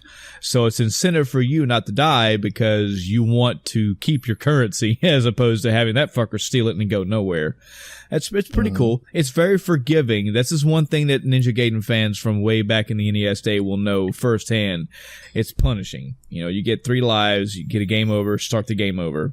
Or you go to the beginning of the level. This is more like, no, there's checkpoints, and if you die, you're gonna get punished because the currency goes away. You can't keep it, somebody else keeps it. There is like I said, the currency you can use to buy more abilities, to increase your health, stuff like that. The dialogue in this game is actually pretty engaging. It's fourth wall breaking on several points, but not overly fourth wall like, everybody's doing it now, so let's push it. It's got its humorous points. It's got a fairly curving upwards scale of difficulty. Like, I kind of blew through the first area and the first boss fairly easily. The second area, I started taking some damage, started dying. The third area, now I'm starting to get some challenge to it, so it increases as it goes. If you haven't heard about this game, I see Chris as well said here in the Discord he hasn't heard about it either. I would say right now, for both of you gentlemen and for anybody else out there in the world that also for some reason has not heard of this game, do not look up anything about this game right now, because every fucking body and their mama is talking about the big gimmick of this game. The gimmick apparently is not just that it's a Ninja Gaiden game. The gimmick is not just the fact that you have a little demon stealing your currency as a punishment if you die. There is a thing that happens later in this game that's going to be pretty cool. It's going to blow your mind maybe when it happens to you. I already know it because every outlet's already talked about it. If you don't, stay dark until you play this game. It seems pretty cool. Another thing I like about this game, Adam, is that the levels are pretty lengthy. Like, I remember going through Ninja Gaiden and Ninja Gaiden 2, and again, we are talking about, third generation Nintendo game here, but you could probably, if you were skilled, and I'm not saying speed running, I'm saying if you were just skilled enough to not die, you could probably go through the first level of Ninja Gaiden 2 in like 5 minutes. No problem. Yeah. These levels are fairly expansive. That'd be pretty easy. Yeah, these levels, they're going to take you about 15 to 20 minutes, and they're engaging. There's stuff to do. There's maneuverability. There's enemies to tackle. There's currency to find, and you're going to go screen to screen to screen. It's going to go for a good bit, and not lengthy where it feels like it's too much. Just you're going to get more. Basically, if you like those old school Ninja Gaiden games, you're going to like this. Another cool aspect to the game, this is something they teach you at the very beginning of the game. I want to say it's called cloud stepping is what they're calling it. Basically, it's a maneuverability gimmick that the character does. If there is an enemy anytime you attack an enemy, you basically get another jump. So if there's an enemy on the ground, you can jump in the air, slash them and kill them, and then jump again. Where typically you'd only be able to jump one time. So you see how this adds, platforming / maneuverability challenges throughout the level. So you'd like wall jump, hit an enemy, jump again, hit another enemy, jump again, hit another enemy. Yeah. Okay. They actually tell you in the game, as long as you keep hitting things, and it's not just enemies, they have little lanterns in midair, which you slash for currency. If you hit as long as you hit something and it makes contact, you can continuously jump and keep jumping and keep jumping. And again, at the beginning of the game, there's not much to do with that. There's a couple, you're going to have to use that to get over this wall. But as the game is progressing, there's more and more challenging areas throughout the levels where it's like, you're going to have to hit this thing to get to the enemy and then hit the enemy to go jump back the other way to climb up and etc. It's pretty fun, man. It's pretty fun. Like they could be using that to put in some secret areas and stuff like that. Oh, too, yeah. So. There are. That's another good thing that I've noticed is that, so you'll come to an area where it's not apparent that you could slash a wall, but if you do figure it out and see, it'll take you to a little kind of secret area that's a little bit more challenging than where you are now. And if you get through that challenging area, they give you an award. And apparently if you collect enough of these awards, you get something cool or some cool things. I don't know what those are because I haven't unlocked them, and they will not tell you what it is. Another aspect, there's a lot of cool stuff about this game, man. Honestly, there really is. It's a 8-bit style, which I know, man, Adam. I know everybody does that, but again, if you're a fan of Ninja Gaiden, this is right up your alley. But you have checkpoints that you hit, and sometimes those checkpoints will take you to a shop. And in the shop, there is a shopkeeper. He's dressed in it looks like a magician's robe with the dark hood and the black face with the white eyes. And his banter back and forth is pretty hilarious. He's the guy who you talk to get your upgrades and everything. And he also holds the big treasure chest that says, hey, yeah, if you keep doing those hard challenges, man, and collecting those things, man, that thing will open up and you're going to get something really cool. So, a pretty interesting game. I do have one question. Mm-hmm. So it's a Ninja Gaiden style game. Why is it called Messenger? Well, that's the story aspect of the game. The lore that and again, this is right at the beginning. There's no spoilers here. Ninja Telegraph Service. Pretty much. They talk about they're in training. All these ninjas are in a clan and they're all training because apparently there's a evil that's supposed to be coming back to the world and destroying everything. But there's going to be a savior from the west that rides in on a phoenix and he's going to save the day. Well, within like the first 3 minutes of the game, the evil fucking villain boss comes in and melees everything. And then the hero swoops in and says, hey, I need you to take this message up the mountain to the three sages. And then once you do, I can help save the world. So go take this message. Well, yeah, you're a messenger, but you have to go through this world of all these harrowing challenges to get there. So yeah, you're not even playing as the hero, you're playing as the messenger for the hero. But yeah, damn. Again, it's $20 on Steam as of this recording. We're talking September 2018 here. I'm sure sometime down the road it'll go on sale. I don't think it's going to go on sale anytime soon because this game is getting a lot of buzz, a lot of press. And so far, from what I'm seeing, from what I'm playing, I haven't stopped yet. I haven't seen anything that's been like, oh man, it's that 8-bit style, or oh, I've already played through it. I'll tell you right now, man, the Ninja Gaiden doesn't really sell me too much. I like the ability. I like the Mega Man X world as opposed to the Ninja Gaiden world. I like wall climbing as opposed to wall clinging. I've never really been a big fan of the Ninja Gaiden thing where you just stick to a wall. I've played so many games where you latch onto a wall and slide off and use that for maneuverability that when I go back to something like Ninja Gaiden, the clinging, it just seems a little off to me. But that's kind of has a different flow to it. Your flow gets interrupted when it's like stick. You're sticking to the wall now. Because when you're playing a Mega Man game, it's jump, hit the wall, jump, the other direction. Yeah. And a Ninja Gaiden, it's jump, up. Yeah. Yeah. Up, down, cling, jump up and around to get it. Yeah. Move it all around. Yeah.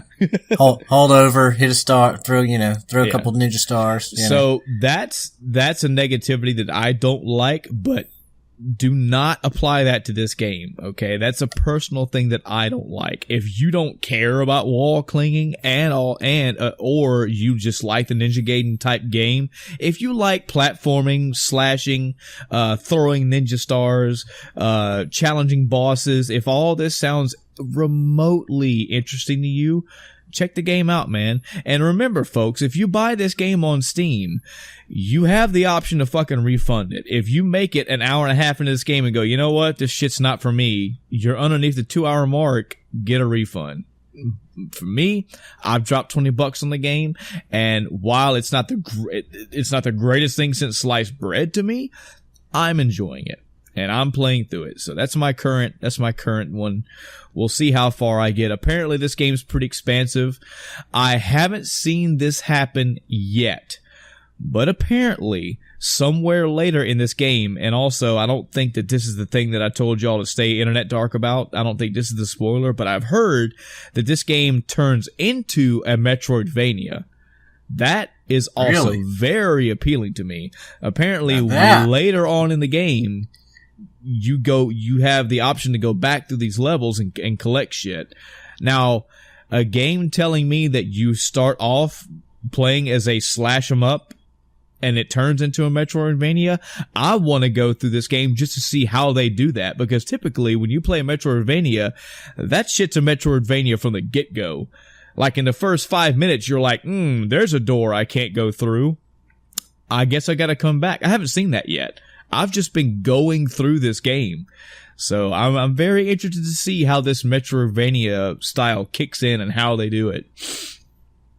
Adam, if you got $20 to spare, man, I'd say give it a try. I remember you talking back in the day with me about Ninja Gaiden. You enjoyed it and all that. I think this game is up your alley for that. It's not anywhere near as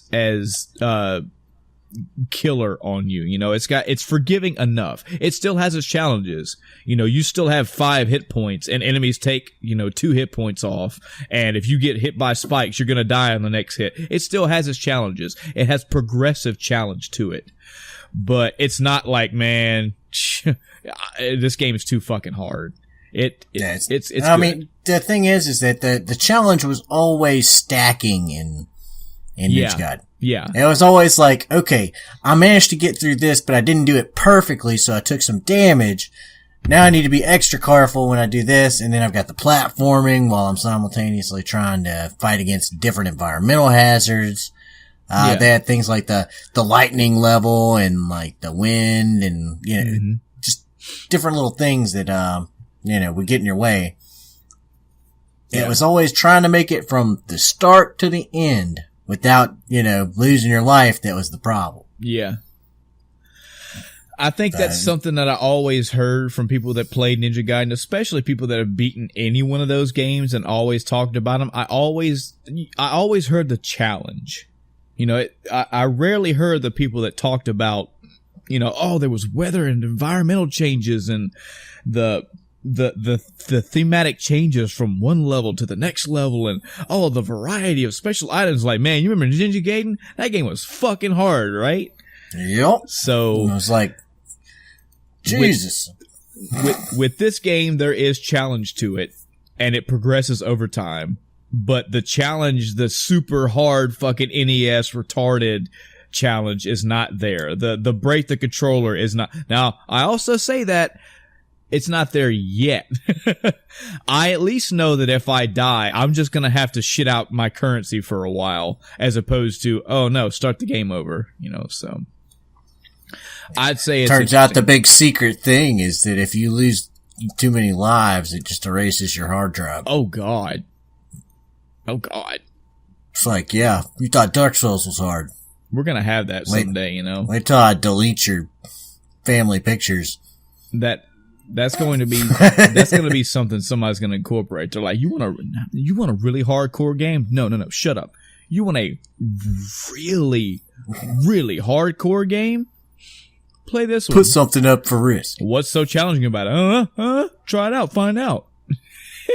You die. It fucking erases. It flashes your hard drive. Oh.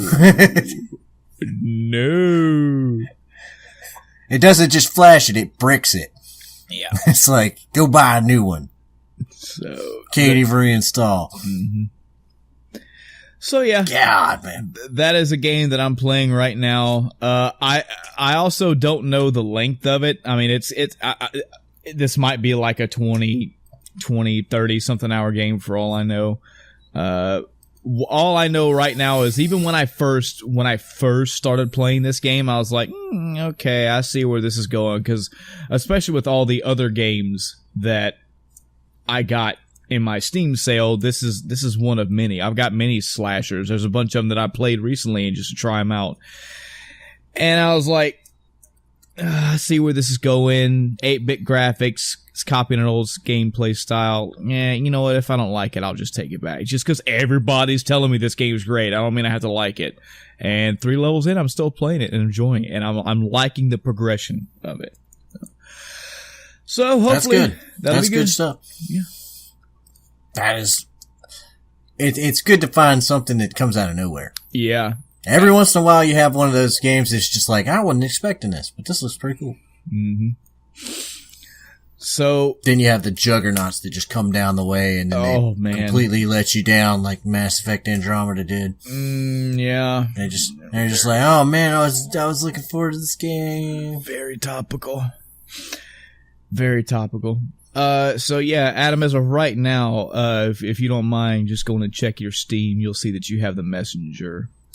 in your Steam now, so you're welcome. Just go ahead and do that for you. Shit. Just go ahead and do that for you. I mean, I kind of feel like I should. Man. I did give Chris a fucking free game out of nowhere. I might as well give this one to you. Yeah, should be happy birthday to me. Happy birthday to you, yeah. Yeah, that's right. It's only, a couple 6 months late. Speaking of which, I think I did look on this. I think the Steam sale is supposed to be the middle of next month, the middle of October. So, guys and gals, you better start saving your money and keep it handy. What? I mean, damn, all you really need is like $100 and you'll come away with a good 50-something $1,000 worth of game. Oh, you have more games than you'll be able to play for the next decade if you fucking spend $100 in Steam spell. Yeah. I would recommend, I'm going to bring this up again whenever the Steam sale is coming around, but I'll tell you this. No matter if you go out on the Steam sale and buy 5 games or 50 games, I strongly recommend that you make it a task to spend the next couple days, but no more than 2 hours per game, damn it, of testing every fucking game you buy, because I want to say the refund policy for Steam is 7 days or 2 hours of gameplay. So if you if you own the game more than 7 days, you can't refund it. Or if you play the game more than 2 hours on their clock, you can't return it. So if you buy 50 games, spend the next few days going through every single title. Don't rush it, but get a feel for it, because, and I've had this happen to me too. I mean, some of the movies were cool, some of the pictures were cool, but then I got the game, it was like, this wasn't what I thought it was. So keep that in mind if you buy all these games. Yeah, that was actually something that got me on PUBG. Mm-hmm. I bought PUBG because I believed in the hype, and then I got to play it, and I was like, "Oh man, really?" Yeah. Thanks for that. Well, actually, Chris, it's the Steam refund offer within 2 weeks of purchase, and within less than 2 hours of playtime. So there you go, folks. The 2 hours thing was right, but you got an extra week. Yeah, so you got 14 days and 2 hours. I was very fortunate with this whole Steam sale, man. I think I purchased 60-something plus games, and I only refunded like 3. One was because it just flat out wouldn't work. I think 2. One because it wasn't working right. One was because it didn't have controller support, and that's on my end. I should have looked that up too. And one was because I played it, was like, man, I'm just not into this. I'll take my $4 back, and I'll probably buy 3 games with that $4 in the next sale. So I think the 2 hours is just a little low. It is just a little low. I think they should bump that up to like 5. It is, especially when you play it with like online multiplayer games. Yeah, if it takes you X amount of time to get used to the game, and then X amount of time to actually start playing the game, and you can't find out that it's just annoying and frustrating. Yeah. It'll probably take you X number of matches to actually figure out what it is because everybody's getting destroyed when they first start. Yeah. You're like, I don't know, what's this button do? Oh god, I threw a grenade. And then 10 matches in, you're probably 3 hours in. Mm-hmm. And at that point, you're like, okay, well, I've come to a decision, but now it's too late to refund that shit on Steam now. Yeah. Well, especially if PUBG was like, wait 15 minutes to get into a match, cause fuck you. Yeah. You better be able to tell us in 2 matches whether you like this game or not, bro. Yeah. And the match lasts a fucking hour each. So I got like maybe 3-4 matches of PUBG in. Knew I didn't like it. Couldn't refund it. It was great. Well, the option is there, which is still cool to use. So just keep that in mind, folks, with the Steam sale fast approaching. At least you do have the option. Yes. Set an alarm. Set an alarm before you play any new game. Be like, yep, here's my 2 hour mark right here. The countdown for the next Steam sale, they're saying about 6 weeks. They're saying it's supposed to be toward the end of October, so. The groundhog did see its shadow then. It's not confirmed. Of course, they never really are confirmed until pretty close to it. But either way, you got some time. So yeah, that's pretty much it for my week. I can't think of anything else that was vastly important. So I want to roll into, this might be just me blabbing for a while, Adam, because I don't know if you've watched any of this. Oh, God.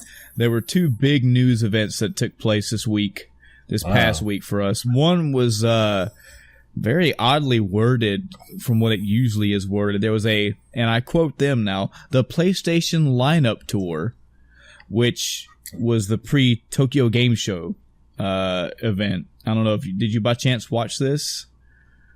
No, I did not. Okay. Well, that'll be me blabbing for just a minute, just to spout out some newsy kind of deal, kind of items. It was a Sony event, and it was basically the pre-Tokyo Game Show show. I guess is them. This is something else I don't really follow too much, so I didn't know that before Tokyo Game Show there's like a teaser show, but that's what this is. And full disclosure, I watched this entirely through the Easy Allies. Wait a second, I think I heard of this show. Is this the one where they showed the Samurai Showdown? The new one? I believe it. Yes, it is. I didn't remember the actual name of the show, but I did hear about the new Samurai Showdown being announced at something like this. Yep. So that was hype. Yep. So it started off with it had some cringy thing where it was the buttons for the PlayStation, the square, the triangle, yada yada. They were like going through like a space launch and going through space, and I don't know. It was very voice acted and very cringy, but it is what it is. It was basically a succession of trailers and news events of things that you're going to see at the Tokyo Game Show. First off was, I think it was a new IP called Project Awakening. Very cool. Seemed sort of Souls-esque in visuals. There was a guy with a sword and a shield. He was fighting a beast. There were like these large human-like things in the background watching what you were doing. I think there might have been like a co-op aspect to it, but I didn't take that detail to note so. But it looked very interesting. Something to check out. It's called Project Awakening. See, Kingdom Hearts 3 showed some more stuff. The big reveal here was that it had a Big Hero 6 announcement. This I don't really care too much, man. My wife and I both went and saw Big Hero 6. She got a kick out of it. She enjoyed it. I was very mediocre on it. Big Hero 6 is very to me, so. My kids love that thing, so. Yeah. The fact that it's gonna be in Kingdom Hearts 3, meh. I feel like Kingdom Hearts 3 is now getting to that point where you're gonna know every single universe is gonna be in that game, and I kind of hate that, so I'm trying my best to stay away from it. But it was at this point that I saw something that this is the downside of doing this podcast, is that I'm trying my best to stay dark on certain things. Kingdom Hearts 3 was an example. I don't want to really see anything else on Kingdom Hearts 3. I want to have a universe opened up in that game and have it kind of blow my mind, as opposed to seeing it via a trailer or another announcement. But I watched this show for our podcast, and I saw this, and I was like, all right, well, here's another universe I know about. Like, I don't want to know anymore. I don't want to know anymore. So, I take this bullet for you, audience. I take it for you. There was a Kingdom Hearts VR thing was announced. Cool. I'm still not that big on the VR thing, so most of my notes on this are very quick and very short. So you gotta forgive me. There was another unknown new IP. I apparently was getting up and getting a snack, and I didn't go back and watch it, so I didn't really see what that was, but I wrote unknown new IP. Here's something that was out of fucking blue that I don't know anybody, even in my Final Fantasy circle, that asked for. Crystal Chronicles Remastered. I remember hearing a lot about this game, and I always feel like, thanks Chris, Project Judge was the IP. It definitely looked very cool. I think this is the one that looked like a mix between Yakuza and Yeah, look, yeah, it's by the Yakuza studio. Thanks, Chris. So yeah, that's why it looked that way. Looked pretty interesting. But Final Fantasy Crystal Chronicles Remastered. I agree with, I think it was either Pat or Wooly from Two Best Friends said this. I've heard polarizing things about this game. I've heard either Crystal Chronicles is very good or it's shit. It's worse than the Final Fantasy universe. I have not played it, so I have no first-hand knowledge. The vapor knowledge I know about this game is that apparently you could play it via link cables and Game Boy Advances, maybe, and that was a big hassle for people. So apparently now that it's getting remastered and coming to Switch, the Switch doesn't have that issue. You can play it online co-op. That sounds pretty cool. But again, I don't know anything about this game. I don't know anything about the story, what the gameplay is like. So yeah, it is what it is for me. Just very out of the blue, like a new Final Fantasy thing is coming to the Switch. So, saw a CG trailer for Monkey King. The Hero is Back.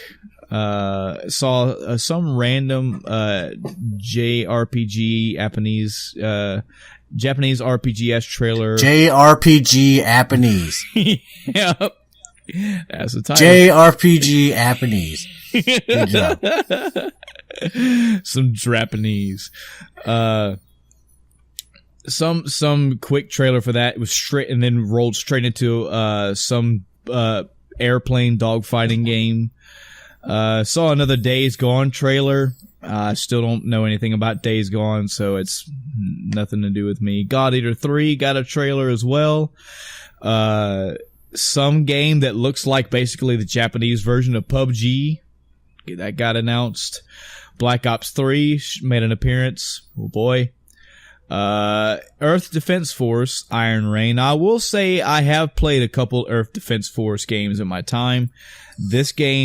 This franchise, I learned about through Classic Game Room. He talked all the time about this series, always cheering it on. Basically, you are a character on the ground, and you are fighting aliens coming down from space, and you're fighting, usually they're gigantic insects like ants and tarantulas, but then as the game progresses, they turn into larger, alien, sex beetle fucking monsters and shooting laser large beams. Alien sex beetle monsters. Yes. Yeah. That's exactly the type of genre that I'm into right there. You get rocket launchers and machine guns and all that shit. For an action shoot 'em up game about shooting bugs and aliens, this game is right up your alley if you like that kind of game.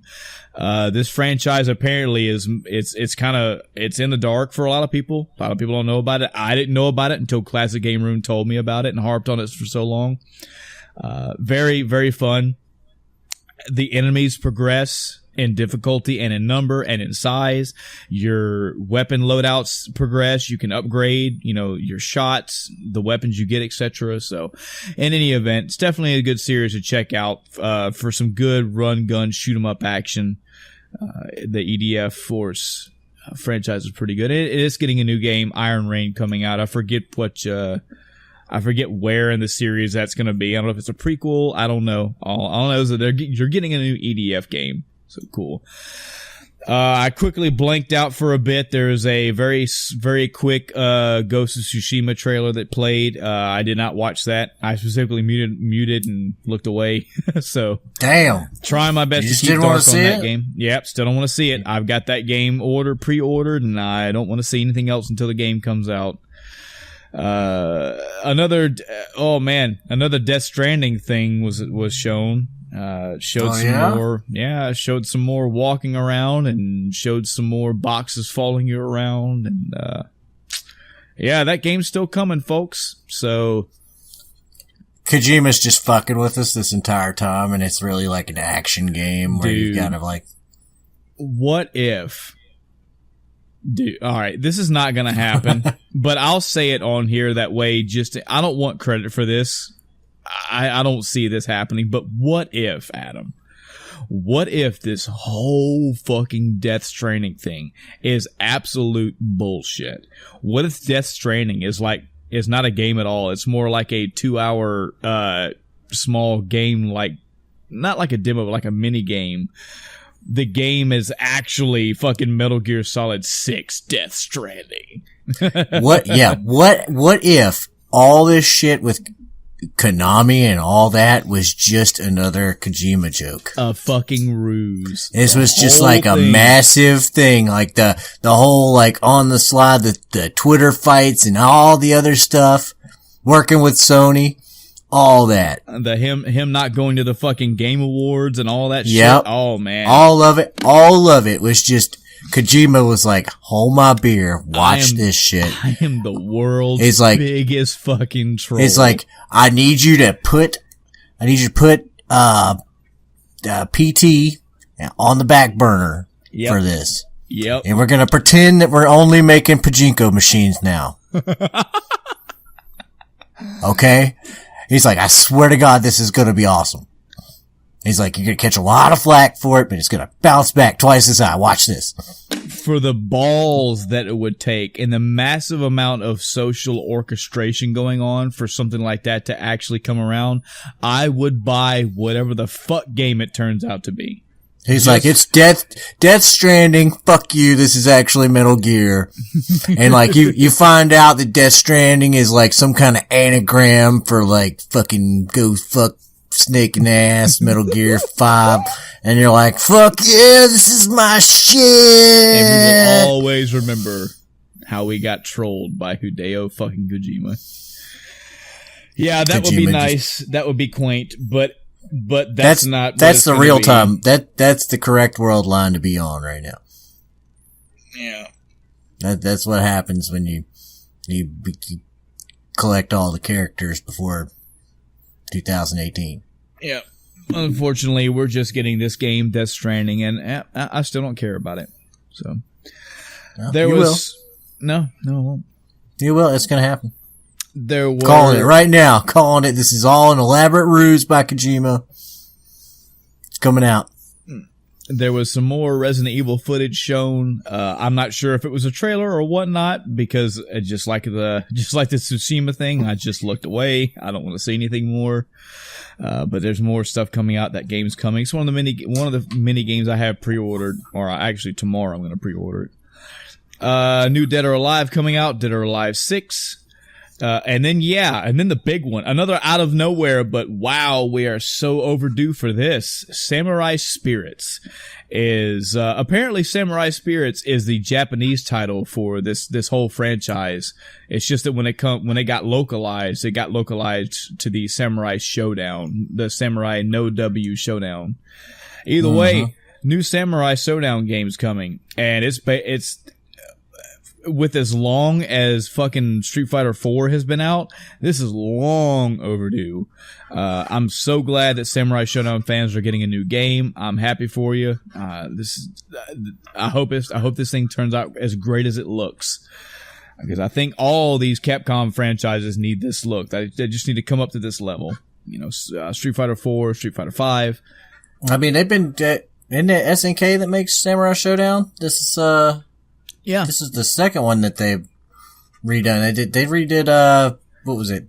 Why am I saying Final Fight? Terry Bogard and all them guys. SNK, King of Fighters. King of Fighters, yeah. Yeah. They redid that here recently too. Yeah. The last couple of years. And, now they're redoing this one. I think this is the correct move. Mm-hmm. And I think they're doing it right now. Yeah. I'm only comparing. Awesome. Yeah, I'm only comparing because of the visuals. When I watched this trailer, that's the vibe I got was that Street Fighter 4 3D, really good stylization. So good. I say all Capcom games. I mean, Capcom, SNK, this is the direction that fighting games should be going. And they're turning out well. I mean, fucking Killer Instinct did the same thing. They went their super 3D version, and man, it's so good. So I'm so happy that all these games are getting all these great updates and these great visual upgrades. It's good times, man. Good time. And the trailer looked very good. The game looks very good. Oh god, it's gonna be so good. Judge Eyes trailer. So I stand corrected then. I don't know if maybe this was shown twice in this event. the Project Eyes is this Judge Eyes thing, so I'm not sure what that unknown IP was. I'll have to go back and watch the video. Either way, yeah, this was the trailer that was shown. It's from the Yakuza team, and it has a Yakuza style aspect to it. I think he's like a detective or an ex-detective or something, and yeah, it looked interesting, especially for with the Yakuza stylization. This is up your alley. Some Sekiro footage got shown. Left Alive was shown. I don't remember much about it, but I did see mechs. And I know I saw mechs because in fucking bold print I saw mechs. So this something about this must have tweaked my interest. There are actual probably mechs. The mechs. Yeah.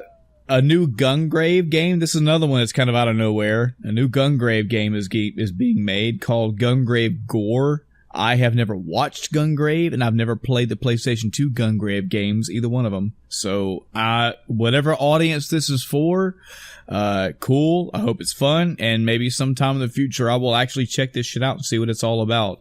All I remember was him carrying a gigantic casket, which turned into a big fucking machine gun. So I'm guessing the gameplay's got to be shoot 'em up style, but I have no reference. Sorry. Hope it's good. There was a very short Red Dead Redemption 2 teaser. I've already made so many enemies on this podcast talking about this game. I have no interest in this that much, honestly. I played Red Dead Redemption. I played it all the way through. I feel like I got my fill with that game, and I don't really see anything in this next game that's making me want to go after it. You're a cowboy, and you go do cowboy stuff. Yeah, but John Marston looked very fucking cool and stylized, and the main character that I've seen in this one seems very plain. That combined with everything else, like I'm just not seeing what new things are you bringing to this Red Dead Redemption? Well, game? I mean, if you can make 4,000 games based on samurai era Japan, you can make 2 on the Wild West. It could be that too, man. It could be that. It could be that Western themed games don't just blow my mind away. So maybe the fact that I played Red Dead Redemption all the way. Maybe I just got my fill, I mean, the Wild West, that's like the American Bushido right there. Yeah. There's that's our little claim to fame here in the Western country. I know that Red Dead Redemption, the Red Dead games have a strong following, have a strong fan base, and I've said this many times in this show so far, but I'm glad that people are getting a sequel. I'm glad that they're getting more in their franchise. I'm not saying anything bad about it. I'm just saying I am not interested in it. Speaking of games I'm not interested in, they showed a Ace Combat 7 trailer. I don't really play plane shooting games, so this is not probably anything I cared about. Ace Combat was good a couple of consoles ago. Yeah. But there comes a point where it's just got too many damn sequels. Yeah. It's just, oh God. Yeah. But going back to Red Dead for just 1 second, I will always remember Red Dead Redemption as the franchise where my oldest daughter told me to tie up a woman, lasso her, tie her up, and put her on the train tracks.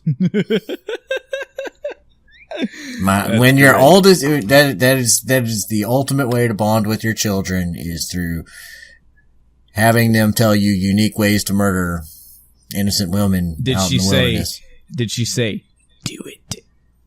She's like, do it. Oh, so much. I was going around, she saw, what happened was I got, there was like one of those random little bandit encounters or something like that. Mm-hmm. And I was going through for the you get extra points or whatever, extra money or rewards for bringing them back alive. So what I'd do is I'd shoot the guns out of their hands, and then I'd lasso them, and tie them up, and, then you get extra crap. Well, there was this one, right after we got done doing that, I was riding into the next town, and lo and behold, You know, my daughter, who had been watching this entire time, sees like a woman just walking down the road, minding her own fucking business. She goes, "Tie her up, Daddy." And I was like, "What?" And he's like, "I want you to tie her up." And I was like, "Okay, all right, I'll do it." So I hop off the horse and I lasso her and I tie her up. I'm like, "Ha ha." And she's like, "Now put her on the train tracks." And I look over and she gives me like this devilish grin. She's like, "You heard me. Put her on the train tracks." And I was like, but I don't wanna. And she's like, "Do it." But I do. She's like, "She dies." So I put her on there. We waited for the train to get there. It only took like 5 minutes for a train to come. Mm-hmm. And as soon as the train come, it hit her and it goes, achievement unlocked. Dastardly. Oh no. Yeah. Yeah. And I was like, oh my God. And you looked at her and you said, "I didn't earn that. You did." That's your achievement. That's your achievement right there, baby. Wow. Yeah. So, adventures in parenting. And she was like 4. Oh, wow. Yeah. It tells you my parenting skills right there. Mm-hmm. So yeah, this PlayStation pre-TGS show capped off with some more VR games, which again I'm not very interested in. So that was it. Again, this whole show was very new to me. As I'm learning, the more that I try to do coverage for this podcast period, a lot of these shows are new to me. But this is crazy. The fact that there is a Tokyo Game Show coming September 20th through the 23rd, and this was basically like a preview. So it could be that maybe Tokyo Game Show is more like hands-on. Maybe it's more like venue-driven, and this is just showing the things that are going to be playable there. But this could also be like an actual event where they show trailers, and it's like a E3 kind of thing. But we'll see. We'll see how it turns out. Guess we'll find out. Yeah. The other small bit of thing that came out, and again, I know you probably didn't check this out, Adam, because I know you don't really care too much about Nintendo, but boom, Nintendo had another Direct this week. These things always shadow drop for me. They just pop out of nowhere. I forget where. I think I saw like a quick ad on Facebook and was like, "Oh, a Direct's about to be on in 5 minutes." Okay. So I'll just blow through this real quick. There is a Luigi's Mansion coming to the Nintendo Switch. It's tentatively titled Luigi's Mansion 3. I own the GameCube Luigi's Mansion, and I own the DS. I forget what the DS one's called, 3DS one's called. I just never played any of them, but this seems to be a very cool game. Lots of people talk good. I've heard nothing but good things about it, so I'll get to it eventually.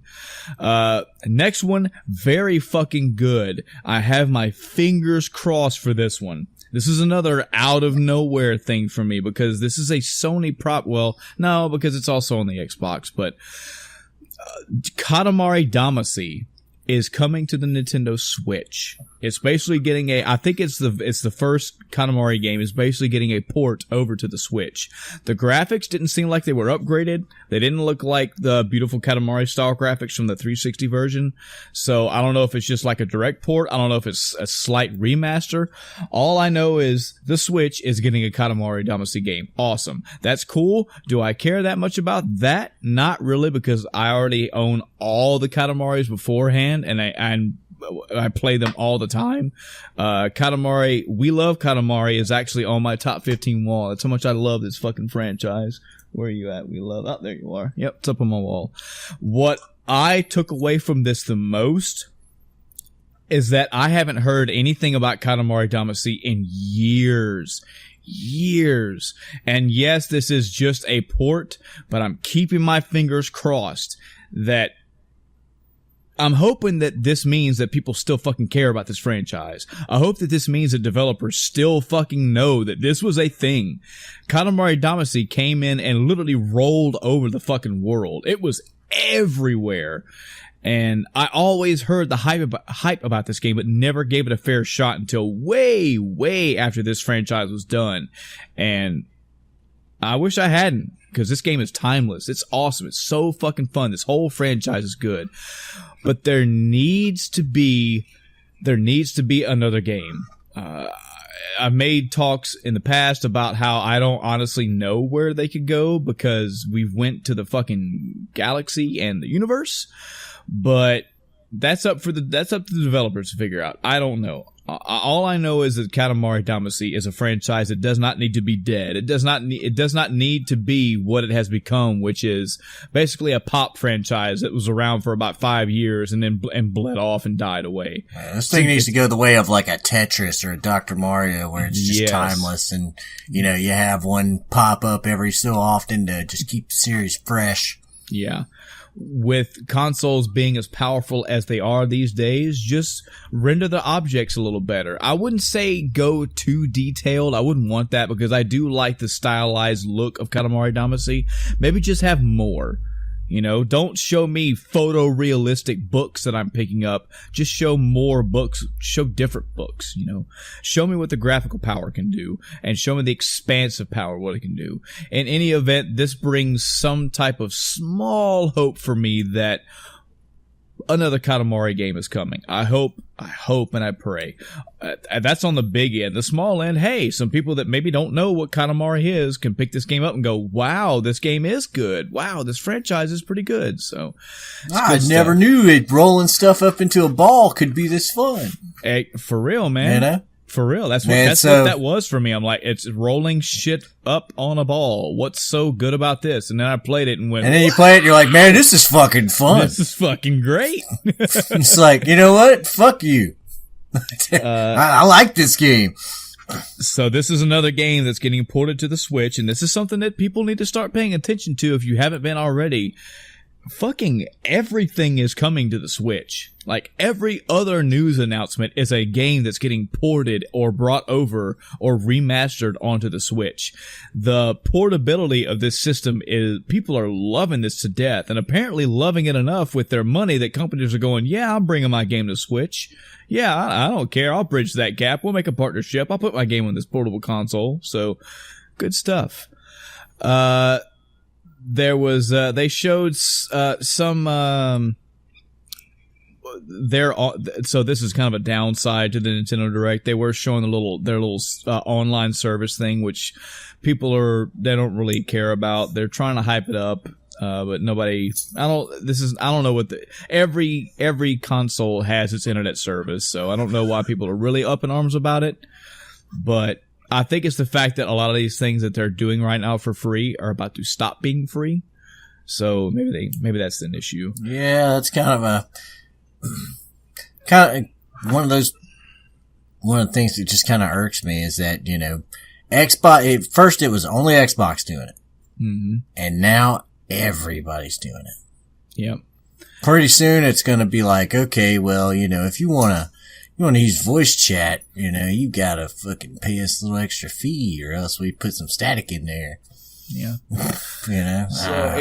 They showed a bunch of features that they're gonna have on there, and there's like one question mark block. There's like, and here's this hidden thing that we're not gonna talk about. Stay tuned for more news. And apparently this thing's getting dropped in a few days, so I don't know what big thing they're going to reveal that people are going to care about, but they're having their Nintendo as well as having their online service, and you got to pay for it. It's going to have features. It's going to have all kind of crap. I didn't really take too much notes because I don't care about it. The only note that I did take is it showed a little funny thing where it showed Bowser and baby Bowser playing games, and it showed Bowser playing Ghosts and Goblins. I thought that was pretty cool.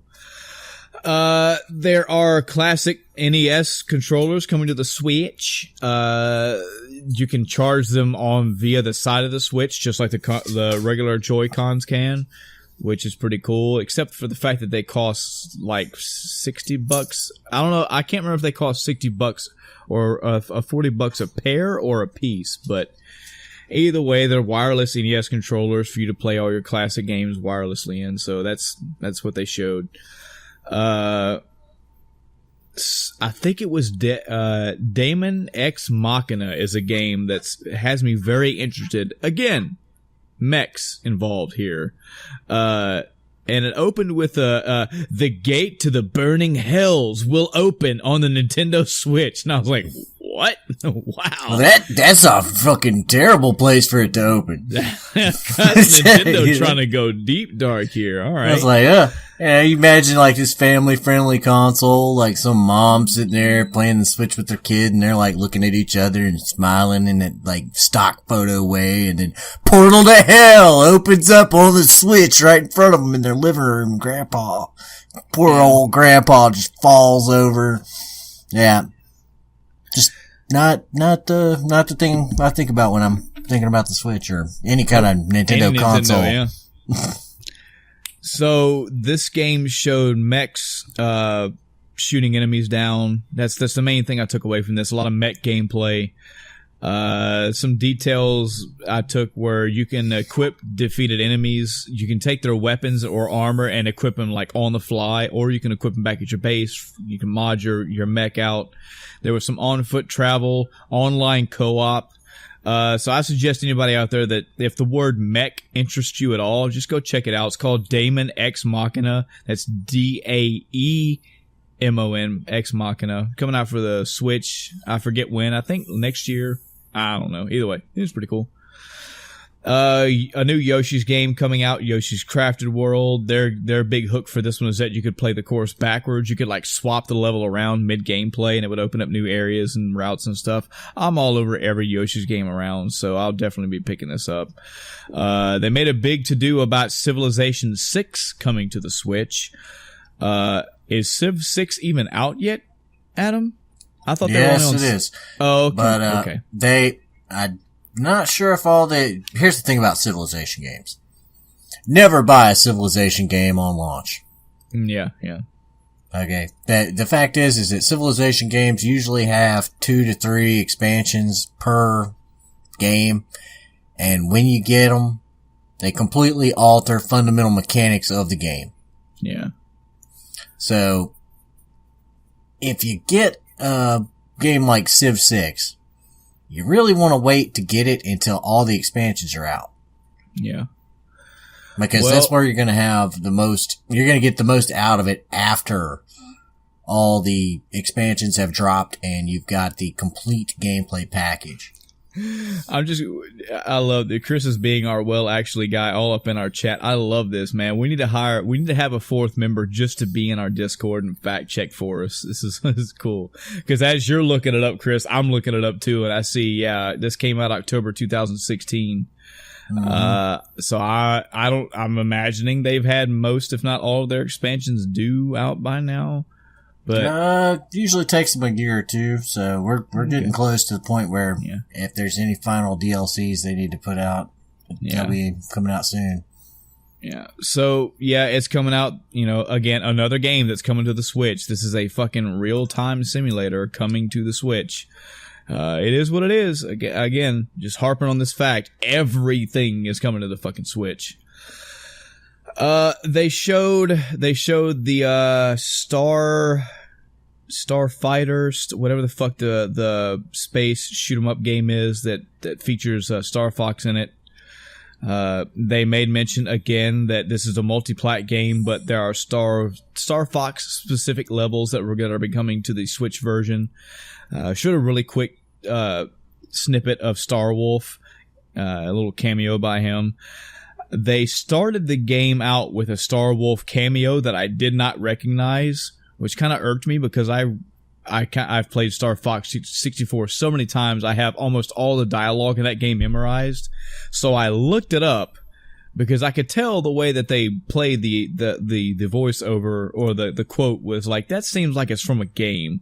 It's almost like barrel roll is how they kind of said it out loud. And then I looked it up and it's from the Star Fox Zero game that nobody liked. I was like, oh, that's why I didn't recognize that.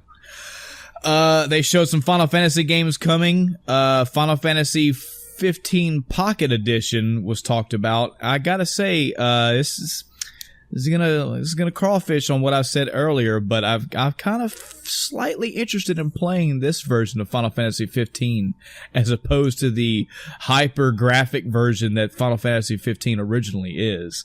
This to me, it just sounds like a battered woman. Like, maybe I'll give him another chance. That's all I hear is, he's not such a bad guy when he's not drinking.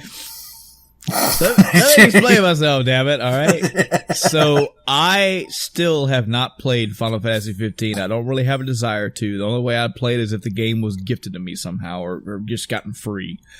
But this, if I understood what they said, if I understood it correctly, this is supposed to be Final Fantasy 15's game completely, but the graphics are like the squashed down version. They're like they're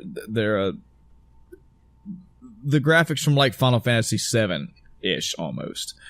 So yeah.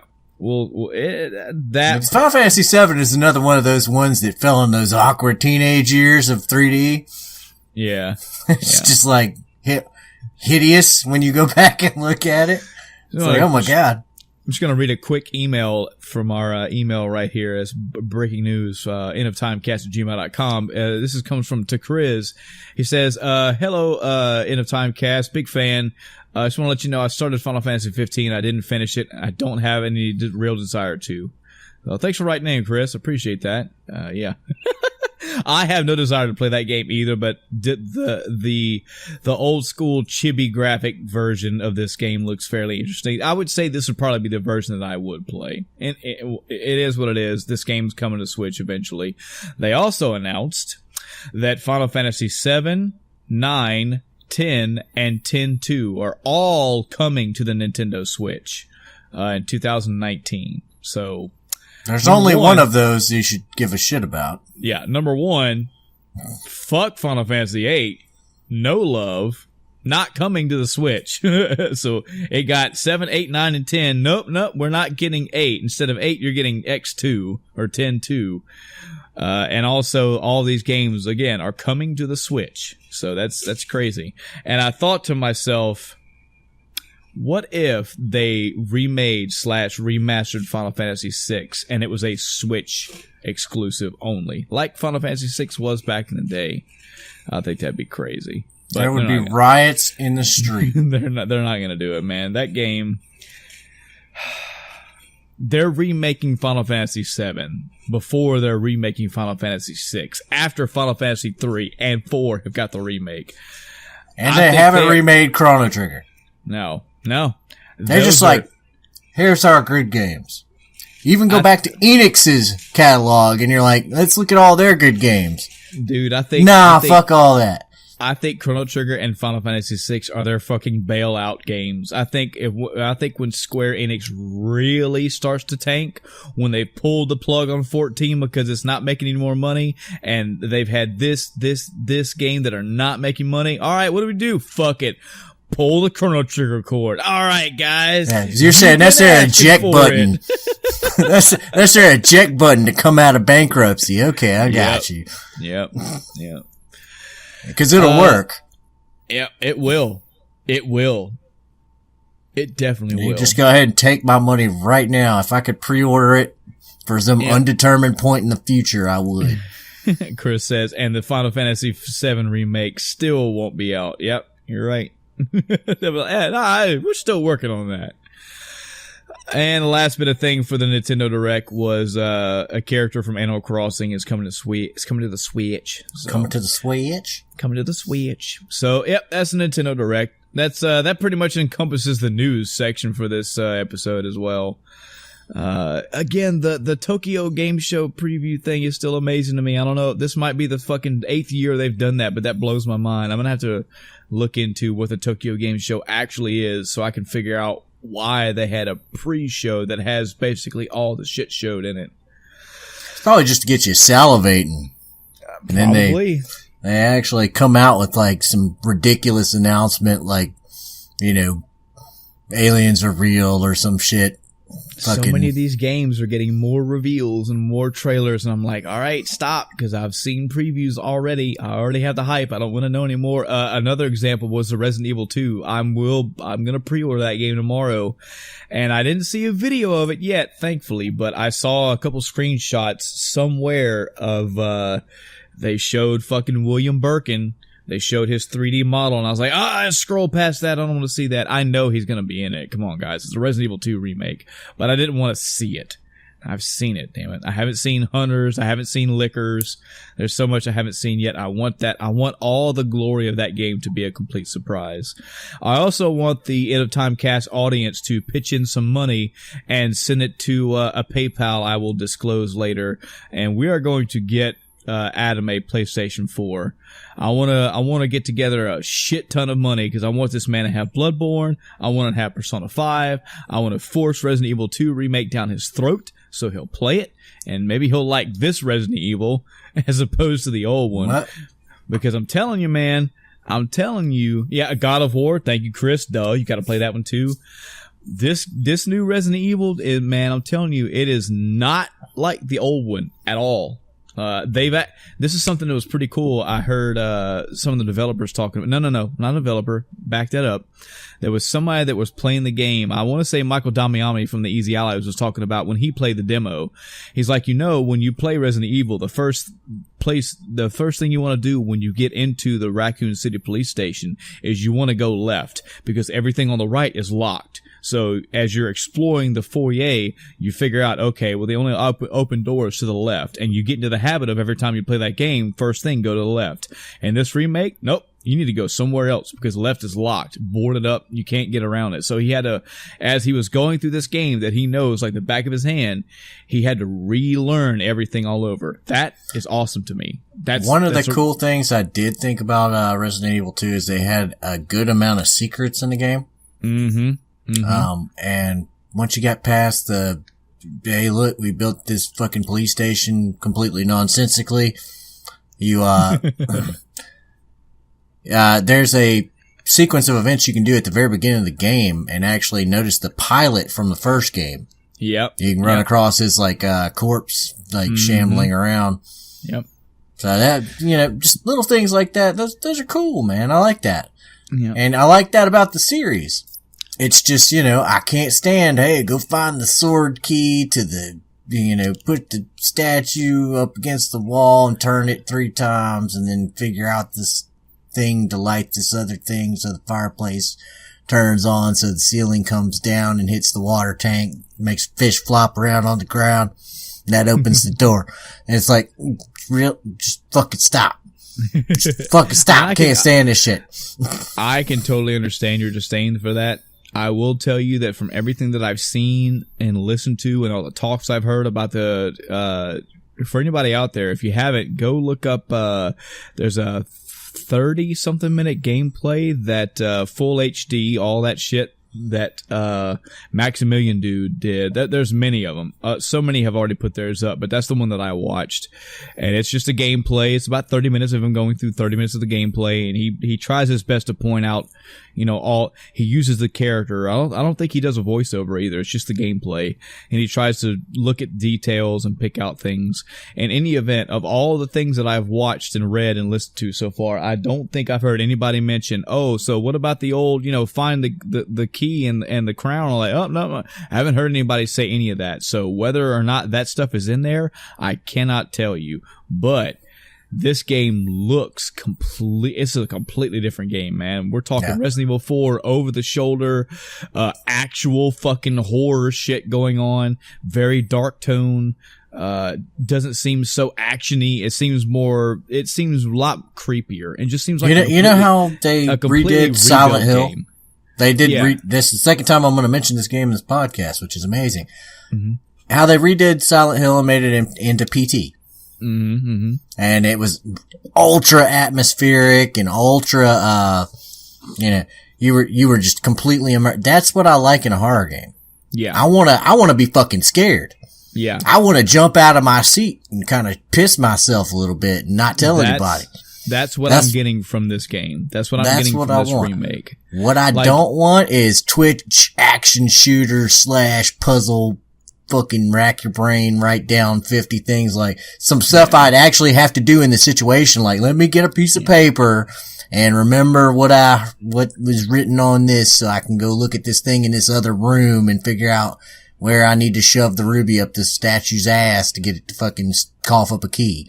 Another thing that's been showcased very prominently with this game is the gore. Capcom is very, very proud of what it's been colloquially referred to as the gore tech. They showed a scene where Leon he came upon this this fallen officer, and he went to pull his head up, I guess to check for a pulse or to see if he was alive or turned or whatever. And as he grabbed his chin and pulled his head up, and he had a gigantic fucking bite mark out of damn near from where his ear is to his fucking nipple. Just a huge fucking chunk of flesh taken out. And as he pulls the head up, all the fucking tendons and the tissue and the flesh and the blood oozing out. It's like, wow. And he's like, what the fuck could have done this? So that's another aspect that really has me interested about this game. I mean, the thing of, that kind of stuff, that's horror movies 101. Mm-hmm. And that I have no problem with. None. That sounds awesome. It's just, if I find out that it's another one of those cases, that was the whole thing about the Resident Evil series to me. And by the time they got away from those type of mechanics, they had already kind of gone off I was already punched out, and the story had kind of already gone off the rails. Yeah. And so it's like, nope, not getting them back into it.